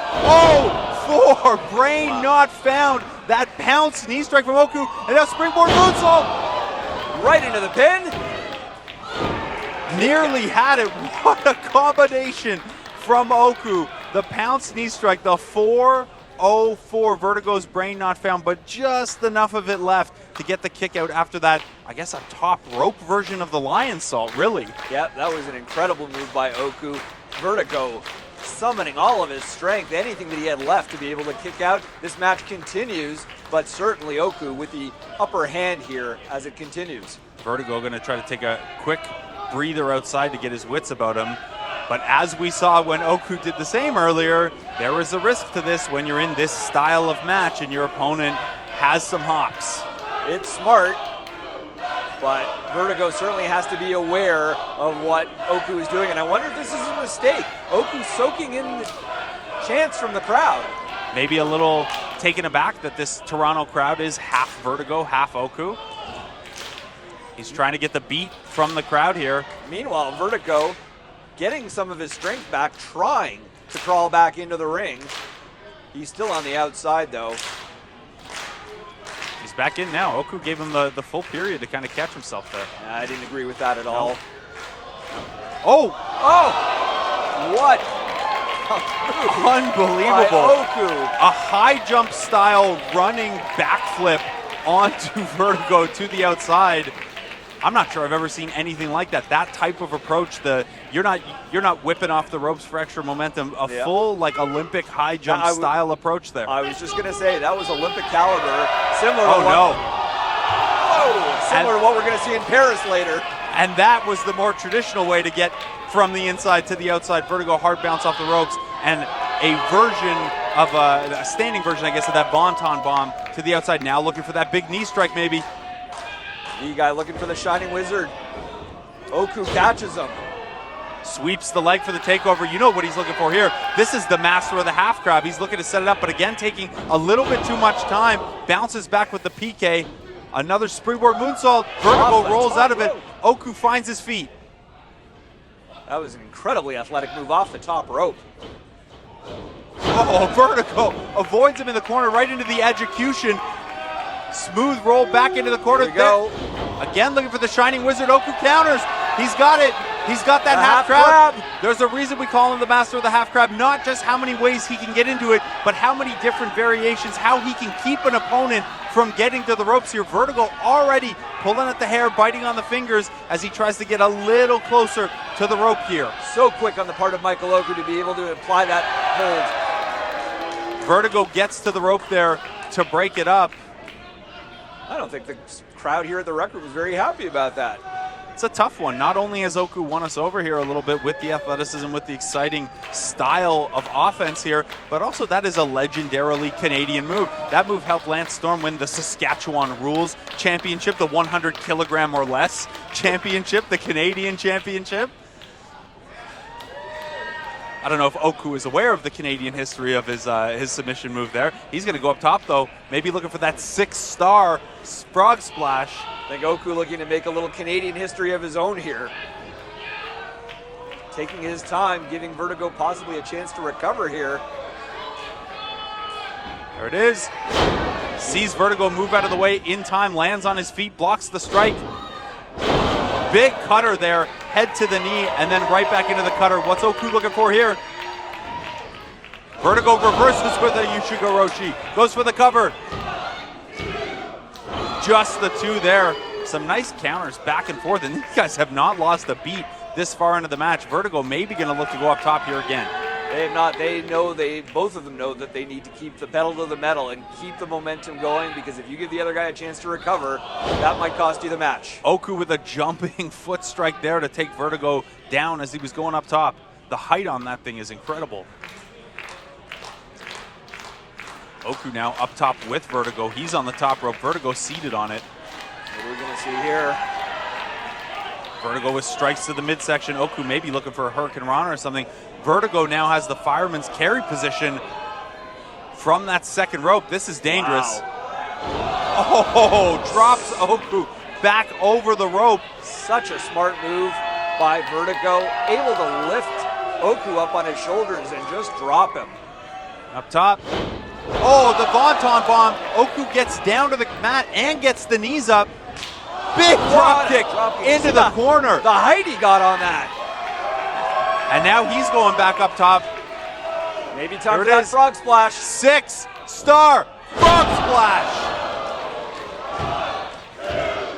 Oh, Vertigo just gets a shoulder up, but the kick out right into the half crab again. This is why he's the master of it. You have to think when he lands that frog splash, it's already in his head. If this guy kicks out, I'm grabbing the leg, we're going to work. The transition from move to move is so quick. Oku nearly touched the ceiling here at the Rec Room. And Vertigo once again having to crawl to the rope. So not only is this hurting the knee, the hamstring, the back, but and look at this, wow. Oku cranking back on the foot for that half crab. Maybe a little too much into the backslide. Wow. What a counter from Vertigo. It looked like Oku might have let go of Vertigo's knee accidentally, and Vertigo was able to counter and get the pin. Oku wrenching back on that half crab, maybe just a little bit too much. Vertigo having that move so well scouted from their time crossing paths, able to get his shoulders positioned for a backslide there. Man, I know Vertigo got the win. A win's a win, that's a good one. I would love to see this one run back. Oku now having the experience of, hey, I gotta have my eyes open, I gotta be aware of that potential counter for my half crabs. Absolutely, but what a win for Von Vertigo to pick up against Michael Oku, one of the top stars from Europe. Kind of started a run, I think it was last year, against Axel Tischer. He's faced some of the top stars from Europe and obviously from Canada and all around the world. That was a big win for Von Vertigo. Oku's got a mic here.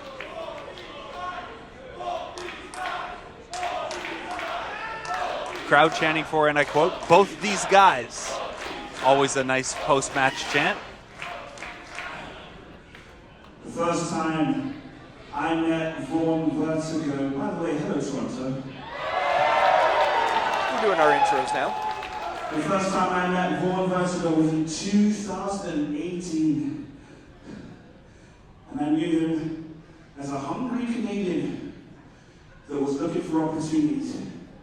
And he's come to the UK, he's gone around the world time and time and time and time and time again, representing you.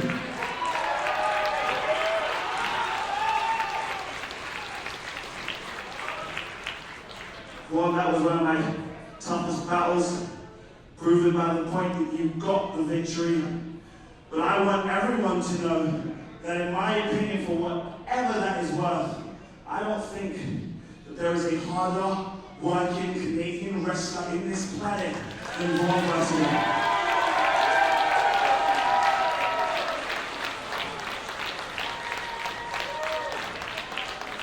This is my last night in Canada. I've had an amazing time, but this is the guy that's going to stick around. So you, Smash Wrestling fans, stick by Vaughn Vertigo. Follow him on Instagram.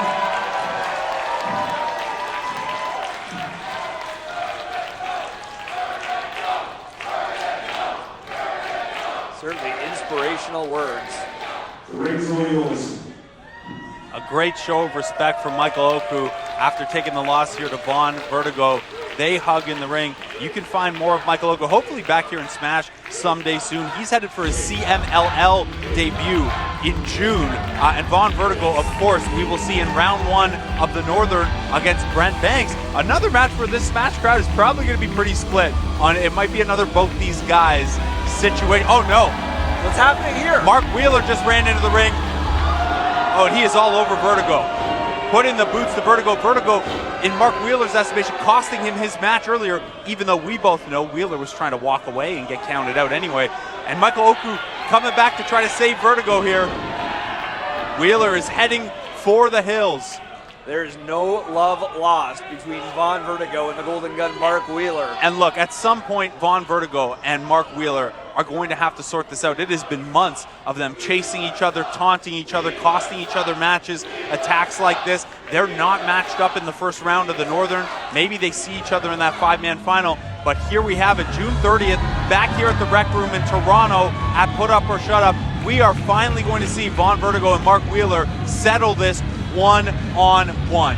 Finally, we are going to see, hopefully, a resolution to this bad blood that's been building up for the last few months. And I think, again, we're going to see a different side of Vaughn Vertigo. Certainly, we had Michael Oku, when he was talking in the ring, saying that Vaughn Vertigo is one of the hardest working Canadian on the planet. And we've certainly known that, and the crowd here at the Rec Room has certainly seen that.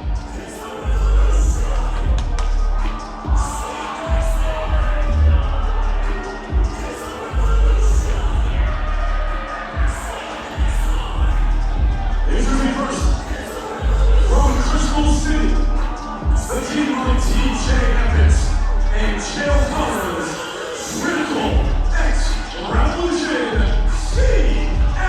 CXR. Steve, the third time we've seen CXR here in Smash making the trip over from New York. TJ Epics, Chael Connors. This is a team with a lot to prove, and if you're going to prove something, Australian Takeover, their opponents today, the right team to do it against. I was talking to CXR before the show today. Sorry to hear that. They consider themselves the top unsigned tag team in wrestling right now. They are doing their best to prove it. They have been teaming together for about 5 years. They are tag team champions in ESW out of Buffalo. They are certainly, you would think, going to have their eyes on the tag team champions here at Smash. Currently, it is Sinner and Saints.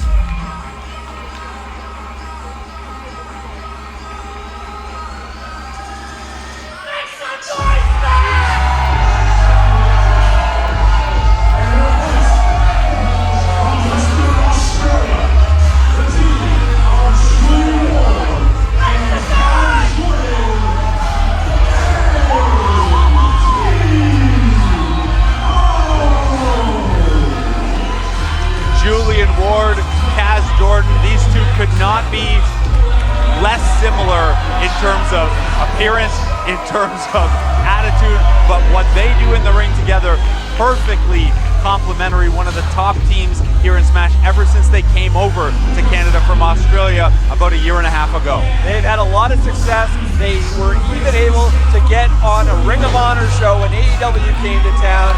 They have been trying to get their names out there as best they can, and they really have done that. They've been booked all over.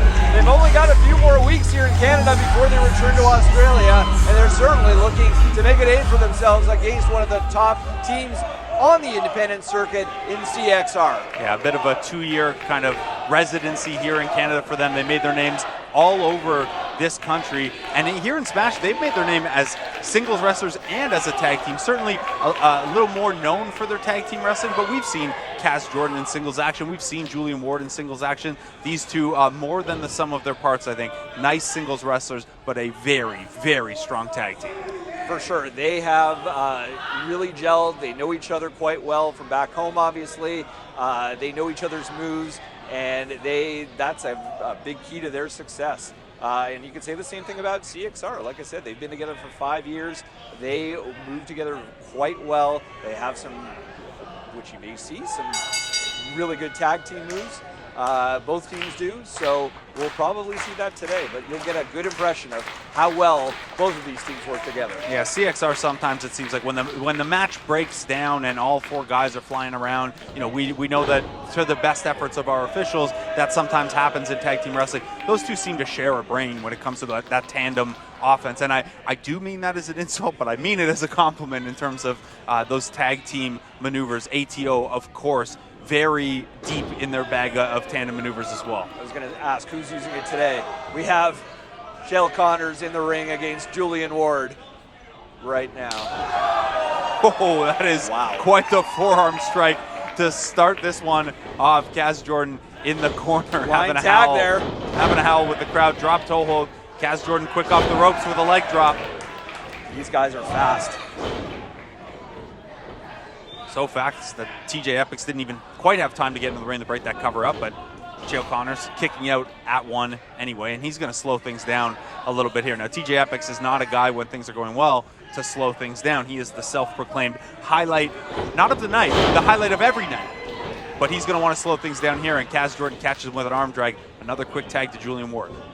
And ATO is going to do their best to keep the momentum going here. High flying moves. Double knee strike in the corner. Here comes Kaz. Cannonball from Kaz. And another quick tag. They're cutting things off here. There's a cover. Ward going for the pinfall early. Why not? Trying to catch TJ Epics a little off his game. Of course, you want to put on a show, but you also want to leave an impression here. We're not going to see them all that many more times before they head back to Australia. And they told me earlier, they want to make sure every Smash Wrestling fan, every Canadian wrestling fan remembers that year and a half ATO spent in Canada. Connors breaking up that attempt at the double suplex.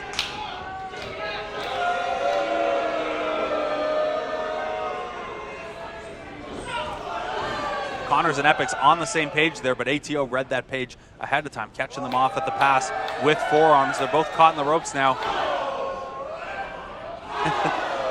Kaz and Julian teeing off in tandem here. Stereo fists to CXR caught in the ropes.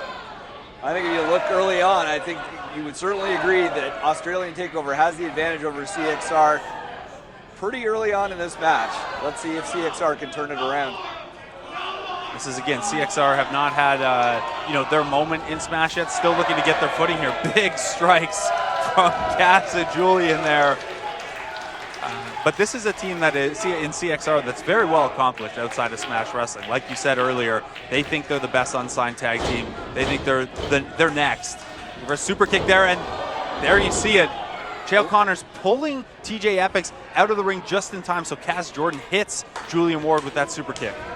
Kaz going for a high-flying move right here, and he is caught by CXR. Not sure CXR got all of that kick there, but it was enough to slow Kaz Jordan down, prevent the move over the top rope.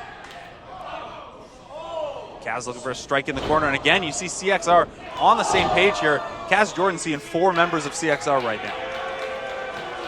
They are fast. And Julian Ward still recovering from the earlier offense by CXR. Not in a position to get back in, finally making his way back to his feet. They're a little chasing the dragon action. Is that going to be enough? Just 2 there. Kaz gets his shoulder up. And Ward, by the way, not just the CXR offense, but Kaz hit him with that super kick pretty clean when CXR were able to pull each other out of the ring there. Kaz trying to fight back now from underneath.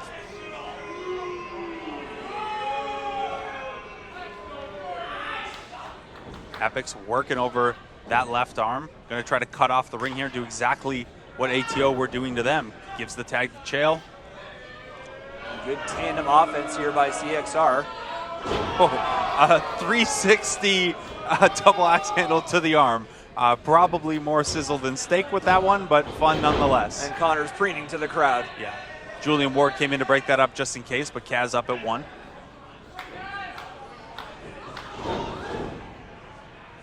Kaz keeps reaching for that tag, but Chael Connor's doing a good job keeping that corner of the ring away for Kaz Jordan. Key in tag team wrestling, obviously, to keep your opponent in your own corner, try to prevent them from making that tag.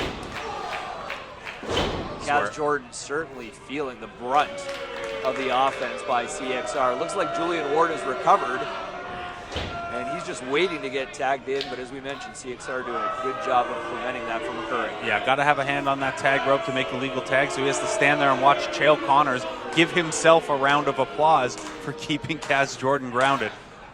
A lot of attitude from these CXR guys. Fans trying to get Kaz Jordan, trying to get him to get up and make that tag. Fans are certainly behind Australian Takeover. Able to push Connors away there, but Connors cuts him off once again, throws Jordan back into his own corner. Catches him there with a backslide to avoid it too. I would say CXR certainly has the strength advantage over at least Kaz Jordan on this team of ATO. Yeah, we've seen Julian Ward throw some bodies around, but there's nothing he can do from the corner right now. Kaz Jordan is basically wrestling this one 2-on-1 the last couple minutes. Yeah, more tandem offense by CXR. Wow. Kaz in that vulnerable position. TJ Epic's going for the cover, just 2. That was Connors with a flying forearm to knock Julian Ward off the side of the ring. And I'm not sure what you'd call what Epic's got the 2 count on Jordan with there, but some sort of fisherman into a flatliner. Really innovative offense from CXR. Kaz Jordan able to avoid Chael Connors. He's got them both. Oh, double stunner over the rope. Just enough to get breathing room. Julian Ward is back up, reaching out for the tag desperately. Kaz Jordan unable to make it.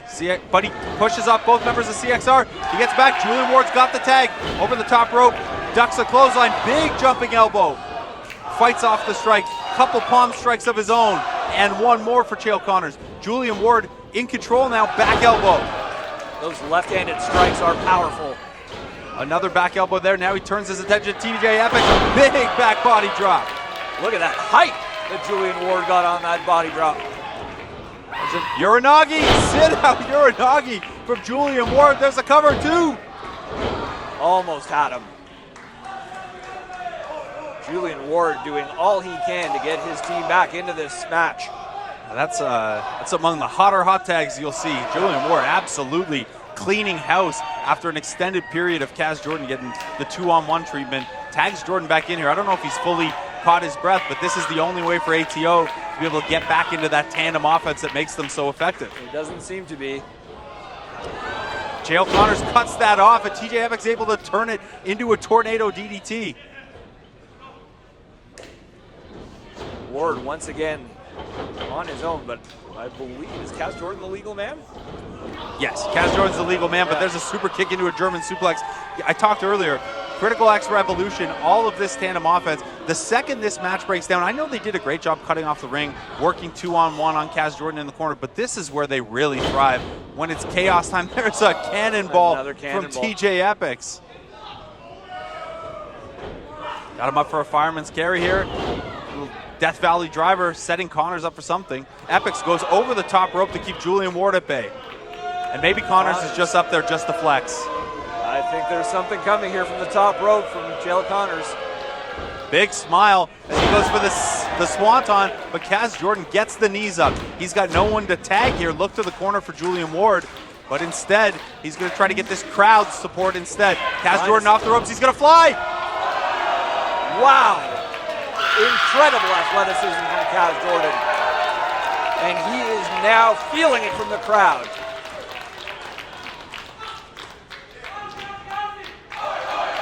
The crowd giving him an Aussie, Aussie, Aussie. Love it. For their troubles. They've slid Epic's back into the ring now, looking for a little of that 2-on-1 action for themselves.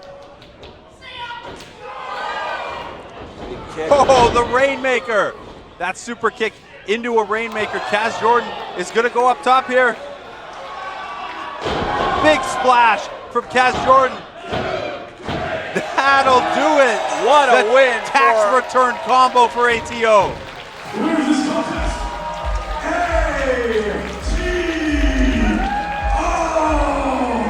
An inspiring win for Australian Takeover. Kaz Jordan and Julian Ward had to fight off some adversity. They finally were able to get on the same page and get the pin on TJ Epix and CXR. An impressive win for this team that will be heading back to Australia. They're doing their best to leave their impression on this Canadian crowd here at the Rec Room. Just a couple weeks left in their year and a half, 2 years here in Canada. Hopefully this is a better way to send them out than the Blue Jays game I know they took in just a couple weeks ago. This is a much better, from a tourist perspective, a better way to send people out. And hey, speaking of teams who have come here and made a name, another pretty good showing in defeat from CXR. Absolutely. They continue to show why they're one of the top tag teams in North America, why they continue to be booked at various promotions, including right here at Smash. No doubt we will see them again. They think they are, as we've said, the top unsigned talent in wrestling as far as tag teams go. They think they should get a shot at the Smash Tag Team Champions. We'll see, but they certainly have to earn a win after the loss today to ATO.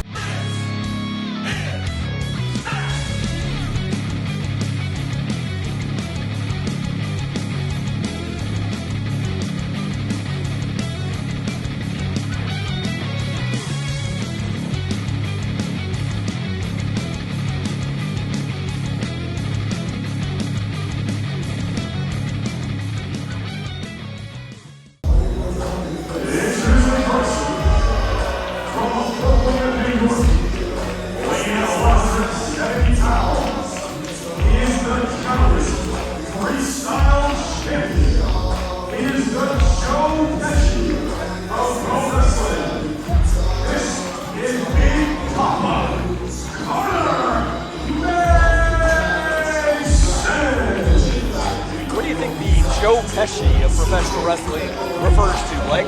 You gotta ask, you're never gonna understand, Steve, and I gotta say, I never thought I'd get here, but I love it when ring announcer Dustin Perry calls it Big Papa. This is New York, right here. This is Carter Mason, New York's favorite son.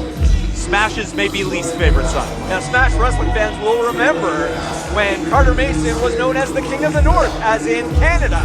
And at some point, he has embraced New York, Brooklyn. According to Carter Mason, it was Canada that turned their back on him, and New York embraced him, and that's why he comes out to being announced as being from New York.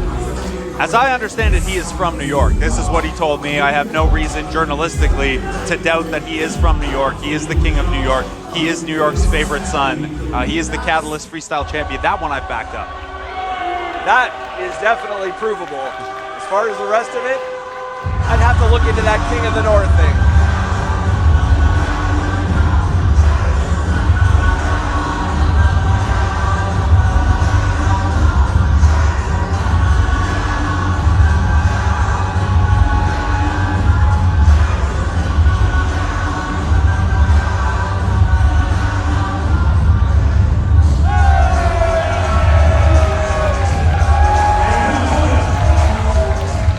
Chicago, Illinois, weighing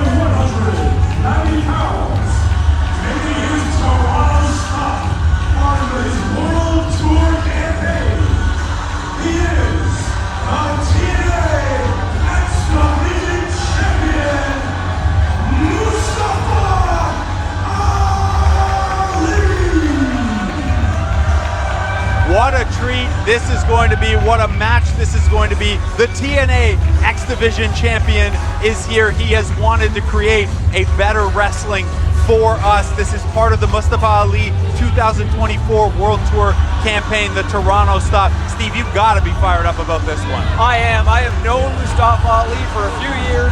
We met back in 2019 when he was here with WWE for SummerSlam weekend. It's great to see him again. He puts on some incredible matches. He's been doing great work since leaving WWE. I know we're gonna see a great match against Carter Mason here today. It looks like the fans are happy to see him. Certainly when he goes up against Carter Mason, that's no surprise. He is certainly embracing being here back in Toronto. I think you or I could get cheered against Carter Mason. But yes, Mustafa Ali, one of the most well-beloved wrestlers in the scene. Been a minute since I've seen him live. I am fired up for this one. And again, TNA X Division champion, beat Chris Sabin about 3 months ago. Chris Sabin, who we'll see at the Northern as part of the Motor City Machine Guns, or rather June 30th, we'll see the Motor City Machine Guns. But yeah, Mustafa Ali against Carter Mason. This is this title versus title? Probably both titles are not. Neither title is on the line. I do not believe either title's on the line. I'm not even sure if Carter Mason could defend the Catalyst Freestyle Championship outside of Catalyst, nor has he probably done enough to earn a TNA X Division Championship title match at this point. He's still trying to fight his way back to the Smash Wrestling Championship, a title, by the way, that he feels he never got his fair shot at, despite winning that number one contenders ladder match back at Any Given Sunday. Absolutely. He has been in the mix. He has won that match. He still has not been able to get over the hump. He had a chance, as we know, in that four-way, and did get screwed by the return of Tarek. So he certainly feels he is owed that opportunity. And he's probably right, to be honest. Here's the thing, it's a long line at this point, and that's why we have a tournament like the Northern where 10 different people compete for that chance to become number one contenders. He's got to earn his way back. It starts with the first round match against Tarek, but really it starts right now with this main event against Mustafa Ali. And what could this do for Carter Mason's career? Not just the momentum in the Northern, but this is a guy who's been pretty open. He would love nothing more than to leave Canada behind and go be a star elsewhere. You beat the TNA X Division champion, you're getting calls all over the place. This is a huge match for Carter Mason, and I can tell you, Carter Mason, since he moved to Brooklyn, and since he joined... He was born in Brooklyn. You heard the ring announcer. Yes, all right, we'll say that. Since he returned after a little stop as King of the North, he's been doing some impressive work. Homicide, no less a guy than Homicide, who faced him, was talking him up to me a few months ago, last year. And so Mason certainly has earned his stripes, has earned the respect of some of the biggest veterans around wrestling, and I think Mustafa Ali is in for a bit of a fight here. And it's not just others in the wrestling scene who have taken to Carter Mason. If you are an underground hip-hop fan, and you'll recognize the name Immortal Technique, took in one of Carter Mason's matches in New York, pulled him aside after and said, "Hey man, I love your stuff." And Carter Mason, the rare time you'd find a Carter Mason moment of humility, tells him, right, "Oh, I love your stuff." That is, in Carter Mason's mind, that's someone who's on his level, an underground rap legend in Immortal Technique. We'll see if Mustafa Ali is on Carter Mason's level, or if Carter Mason is on the level of Mustafa Ali. Yeah, and certainly a guy that probably doesn't threaten him in the same way that a Mustafa Ali would. But Mason in incredible shape. And perhaps the work with his mouth is more impressive than any of his wrestling skills. Yeah, I have to disagree with you there. As much as I like to take the little pokes at Carter Mason here and there, part of why he is in big matches like this, why he is a favorite in the Northern Tournament, is whether we like it or not, he has backed up a lot of his bitterness, a lot of his trash talk with victories here in Smash. He definitely does, but he also talks a big game. And I know he's put Smash management in some uncomfortable positions with some of his demands. Now what's happening here, Mustafa Ali leaving the ring, running back here behind us, going back into the locker room area. Mason not sure what's going on. Ref not starting a count. I don't believe he's got a count out going now. Yeah, we're at 2. Bit of a slow one because no one wants to see this match end on a count out. Nope. Oh yeah. Hey! Oh. Mustafa Ali comes back in a Scotty Barnes Toronto Raptors jersey. Now this is my speed, Steve. This is right up Blake Murphy's alley. Not the best of years for the Toronto Raptors, but Scotty Barnes, the biggest bright spot, a future All-NBA talent. Scotty certainly a fan favorite here in Toronto, unlike the man in the ring right now, Mr. Carter Mason. And we've got a Let's Go Raptors Love chant here in the rec room. Love it. Haven't heard that in, what, about a month? I haven't heard that. You got to go back to pretty early last season. Fair enough. There was a franchise record-threatening 15-game losing streak down the stretch. There were some franchise record-setting losses down the stretch. Again, brighter days ahead, especially with Scotty Barnes, whose jersey Ali was wearing there. But yeah, it's been a minute since I heard that chant. All right, I think finally we have our action underway here. Smart move by Mason, trying to get Ali, the bigger Ali, down to the mat. And again, to my point earlier, we might not like everything Carter Mason says and the way he approaches everything, but early on here, Mustafa Ali, former WWE talent, TNA X Division champion, can't seem to get an edge on Mason in the early going. Certainly got great credentials. Leapfrog there. Big arm drag. And another. Big swing and a miss. Nice chop by Mustafa Ali. I think that Carter just made Mason a bit angry. Looking for a backslide there. Quick finish. Nope, just See two. how he hooked the foot? Yep. It's always something. Wrestling's an old sport. Some say the world's oldest sport. There's always some wrinkle you can throw into a move that's existed forever. Oh, wow. Big spinning heel kick from Ali there. And very smart of Carter Mason to roll out of the ring there and avoid a possible pinfall attempt, because that definitely shook him up. And Ali is going to take a breather here across the top rope. Some mind games here. I don't think Mason is going to like seeing that. Well, as I'm going to cross my sports here, but if you don't like it, pitch better, as a Toronto Blue Jay once said in bad times. The only way Carter Mason's going to get Mustafa Ali to stop taking moments like that and stop having that big smile on his face is to wipe it off. Wrestle better. There's a 905 chant now at Carter Mason.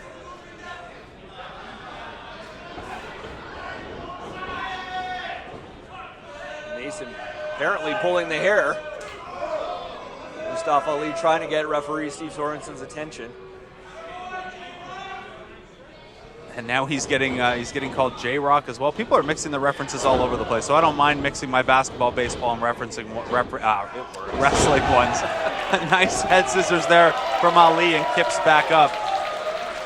The 905 chant, of course, suggesting that Carter Mason is a G-leaguer relative to Mustafa Ali.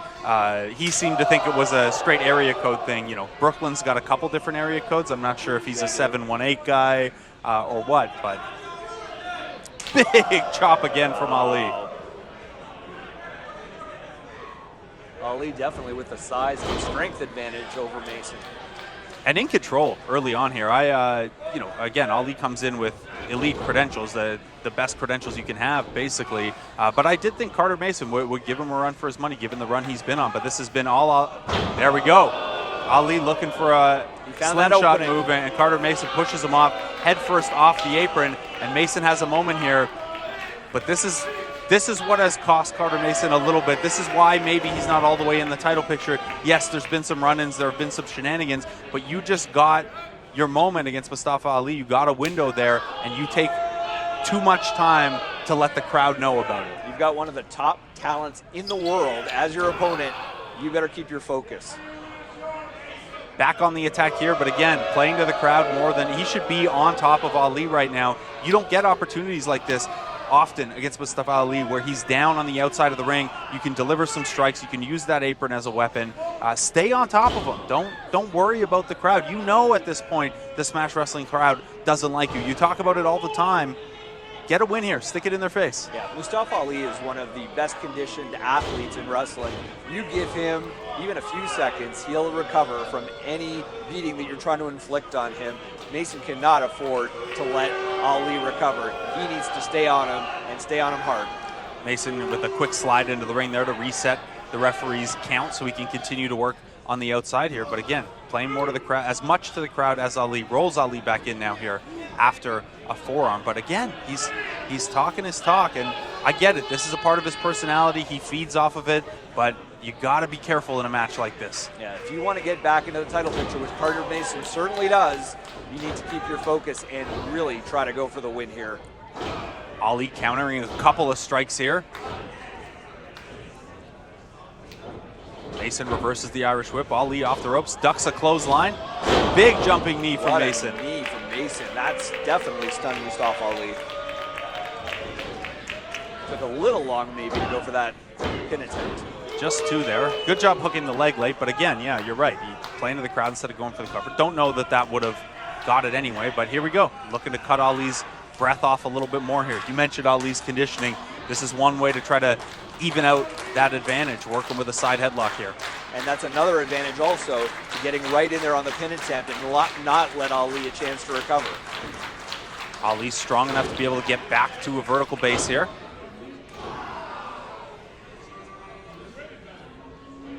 Mason going for the back suplex rather. Ali flips out of it, and then Mason right back with the DDT and into a cover. 1, 2, just two there from Mason. That was certainly a high impact move by Mason. Ali struggling to get up now. That definitely shook him up. Mason getting a "You still suck" chant, asking the crowd back, who sucks? Not me. Don't try to get into a trash talking battle with Carter Mason. You will probably lose. Taking Ali to the top now. Delivers a big blow. This is the other thing, again, to go back to the talent level we're talking about with Carter Mason. Despite all of this, despite all of the extracurriculars, he still has racked up a lot of big victories. So hasn't always bit him just yet, and he's in control here against Ali. I think a win over Ali would definitely put him back in that title picture. Ali manages to shove him off the top rope. Oh, wow. Rolling clothesline from Ali, flipping off the top rope. There's another one. Mason a little slow to get up now. Eats a turnbuckle in the corner. Big chop from Ali. And this thing turned in a hurry. Ali was staying on him, but Mason able to reverse it. Ducks out of the way there. Second rope running, neck breaker. Wow. Into a cover. Just gets the shoulder up. That was innovative with the bridge. Yeah, Ali doing a good job finding ways of gathering momentum, using that roll through the second rope into the neck breaker there. I think if you can show your opponent something that he hasn't seen before, it might be enough to catch him off guard and pick up that unexpected maybe pinfall. Big forearm from Ali. He's going to take Carter Mason up top here. This is the other school of thought, is instead of catching him off guard with something he hasn't seen before, just go for the high impact. Let's go. And Ali going up top here with him. Everybody thinks they have a chance until they get a punch to the face. Mason pushes him up. Nice backflip from Ali. Jumps up, drop kick. Ali catches Mason off the top with a drop kick. What quick reaction by Mustafa Ali. Ali going up top. Maybe we'll see that 450 splash. He's got a few options here, but that 450 splash has been pivotal in his X Division title reign. Mason rolls out of the way, but Ali catches it in time. Rolls through, face wash in the corner there. That was nasty. Mason avoids him in the corner. Ali eats the second turnbuckle. That was vicious. This is vintage Carter Mason. Running knee strike there from Mason. For a tornado DDT, lands it flush. There's the cover. Ali able to kick out almost the biggest win of Carter Mason's Smash Wrestling tenure right there against the TNA X Division champion. We saw Carter Mason hook the one leg, wasn't quite able to get enough leverage to keep Ali's shoulders down on the mat. Did have his weight back on Ali's chest, but this is another area where a size disadvantage can come up in a match, right? Ali's got that wider base. He's a little stronger from underneath. Mason does have more in the bag, though, so we'll see what he goes to next. And he is letting Ali know that he is in control right now. I'm not sure this is the smartest move on Carter Mason's part. Put that on his Twitter bio, you know? That comes up often. Oh, the spit onto the hand. Oh, and a slap to the bridge of the nose, yeah.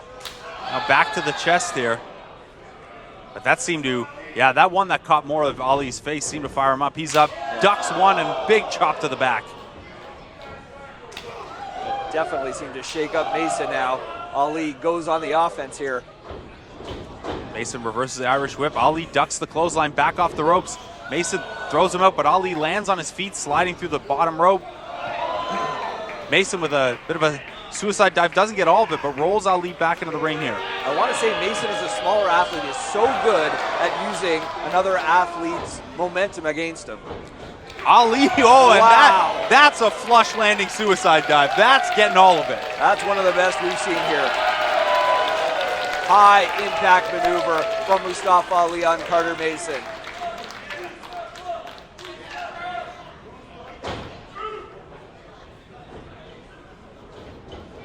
Ali ducks a punch.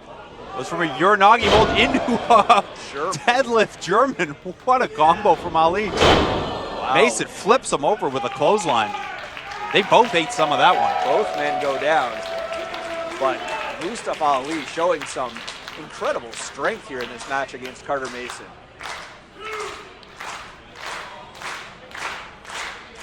And you listen to the fans here at the rec room trying to get behind Mustafa Ali against Brooklyn's own Carter Mason.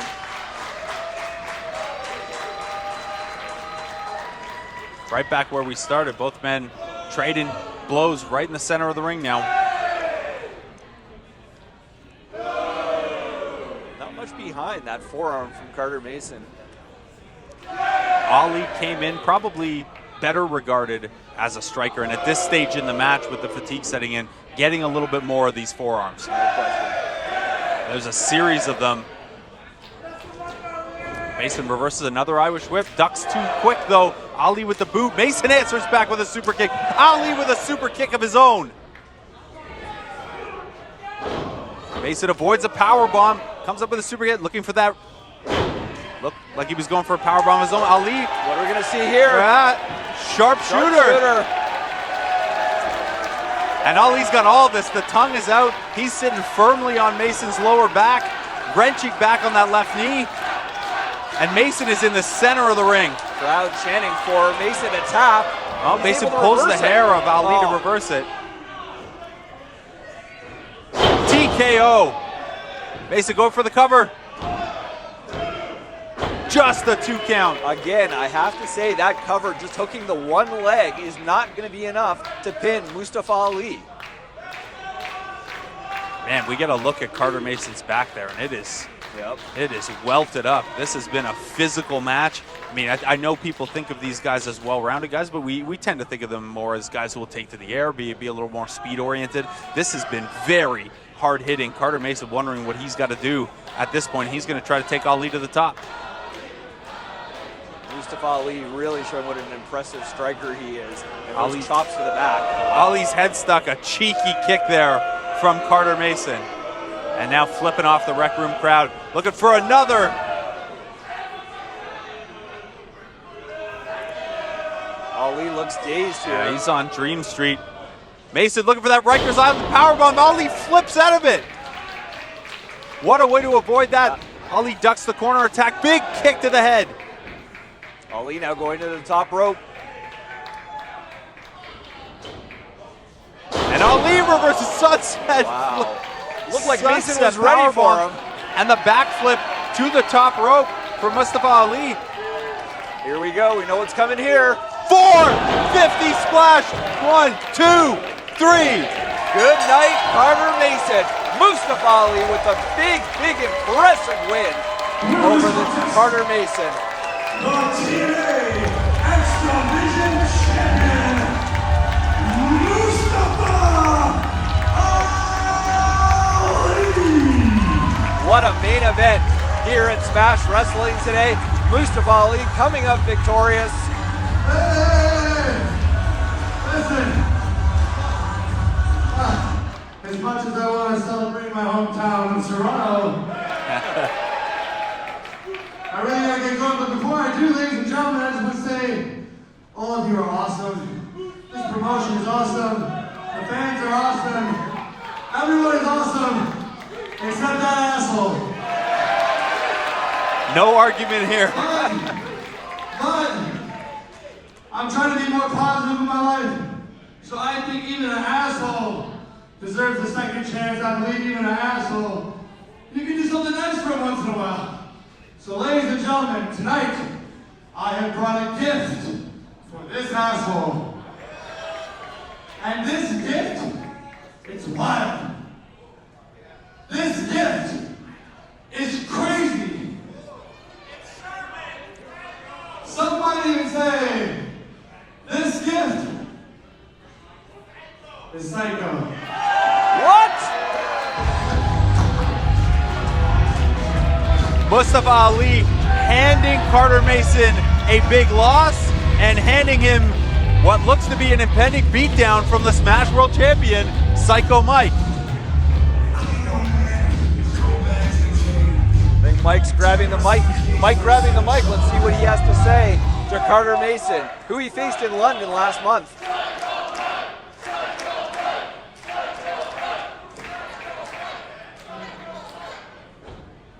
I appreciate the flattering introduction.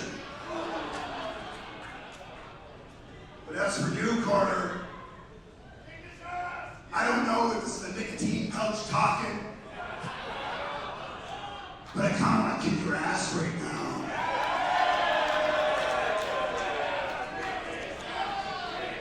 I don't remember ever seeing Psycho Mike with a nicotine patch. You know, a bunch of people are going to come out and jump me anyways, but I figured I might as well get ahead of it, and we're going to do this one on my turn. Because, brother, it's my way or the highway. Let's go. Psycho Mike calling out Carter Mason before anyone could call him out, and they're going toe-to-toe here. And it's a nicotine pouch. He's got a lipper in, is what we're dealing with here, and that's always good. Oh, look who's for a out fight. here. It's Mark Wheeler. Mark Wheeler trying to get some shots in on both Carter Mason and Psycho Mike here. The champ getting the better of this, though. And here comes the V guy. Couple interactions between Von Vertigo and Mark Wheeler tonight. Vertigo looking for a measure of revenge. And here comes Tarek. What a wild scene we have in the ring here. And we saw this same scene in London a couple weeks ago. Tarek returned and attacked all 4 of these men in a 4-way match. But here comes Jax Williams as well. Jax Williams, of course, not in the Northern Tournament, but he certainly wants to be in that title picture. But Mike getting the better of him here. And now the driver. The driver wants to get him some too. This is basically the entire Smash World title scene right now. Most of the field of the Northern out here. Everyone, including Jax Williams, trying to get some licks in on Psycho Mike and on each other ahead of that June 2nd event in London. Fans still looking back to the entranceway to see if anybody else is coming out. Well, someone else is definitely coming out. Yeah. It's Psycho Mike's partner next week in London at the Northern, the man beast, Rhino! Carter Mason tries to get a piece of Rhino. Mark Wheeler eats one too. The driver's down. Jax Williams eats a right hand from Rhino. Rhino is cleaning house. Psycho Mike has Carter Mason up. Body slam! We saw it. And now Mike waiting for Mark Wheeler. Mark Wheeler's gonna get a body slam. That's 2. This crowd normally wants to see a body slam. With Rhino in the ring, I wonder if they might want to see something else, Steve. I think we might see it. The crowd chanting Rhino Mike. Potential tag team name there as they take on ATO next week. That would be Dynamite. The driver and Jax Williams are in trouble here. Rhino and Psycho Mike have them well sized up. Stereo. Body slam! Rhino and Psycho Mike head to head earlier tonight. If you worried at all about the teamwork, they look very much simpatico right here. They are going to be teaming up next week against Australian Takeover. Rhino has Mark Wheeler lined up here, Steve. The crowd wants it. Here we go. Gore! Rhino Mark Wheeler. flattens Mark Wheeler with a gore. And it's Rhino and Psycho Mike standing tall. And there's the hug. Big hug. They will team June 2nd in London. It's the Northern. Everyone else here trying to get a shot at Psycho Mike's title. These two will be by each other's side taking on ATO.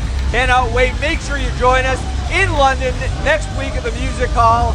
This is going to be unbelievable. And of course, we have the Northern Tournament where most of the gentlemen you saw in the ring today will have a chance to compete for the #1 contendership for the Smash Wrestling World Championship. No shortage of contenders. Mark Wheeler eating an extra boot there on the way out from Psycho Mike. I'm the champ. I'm the champ. I'm a goat.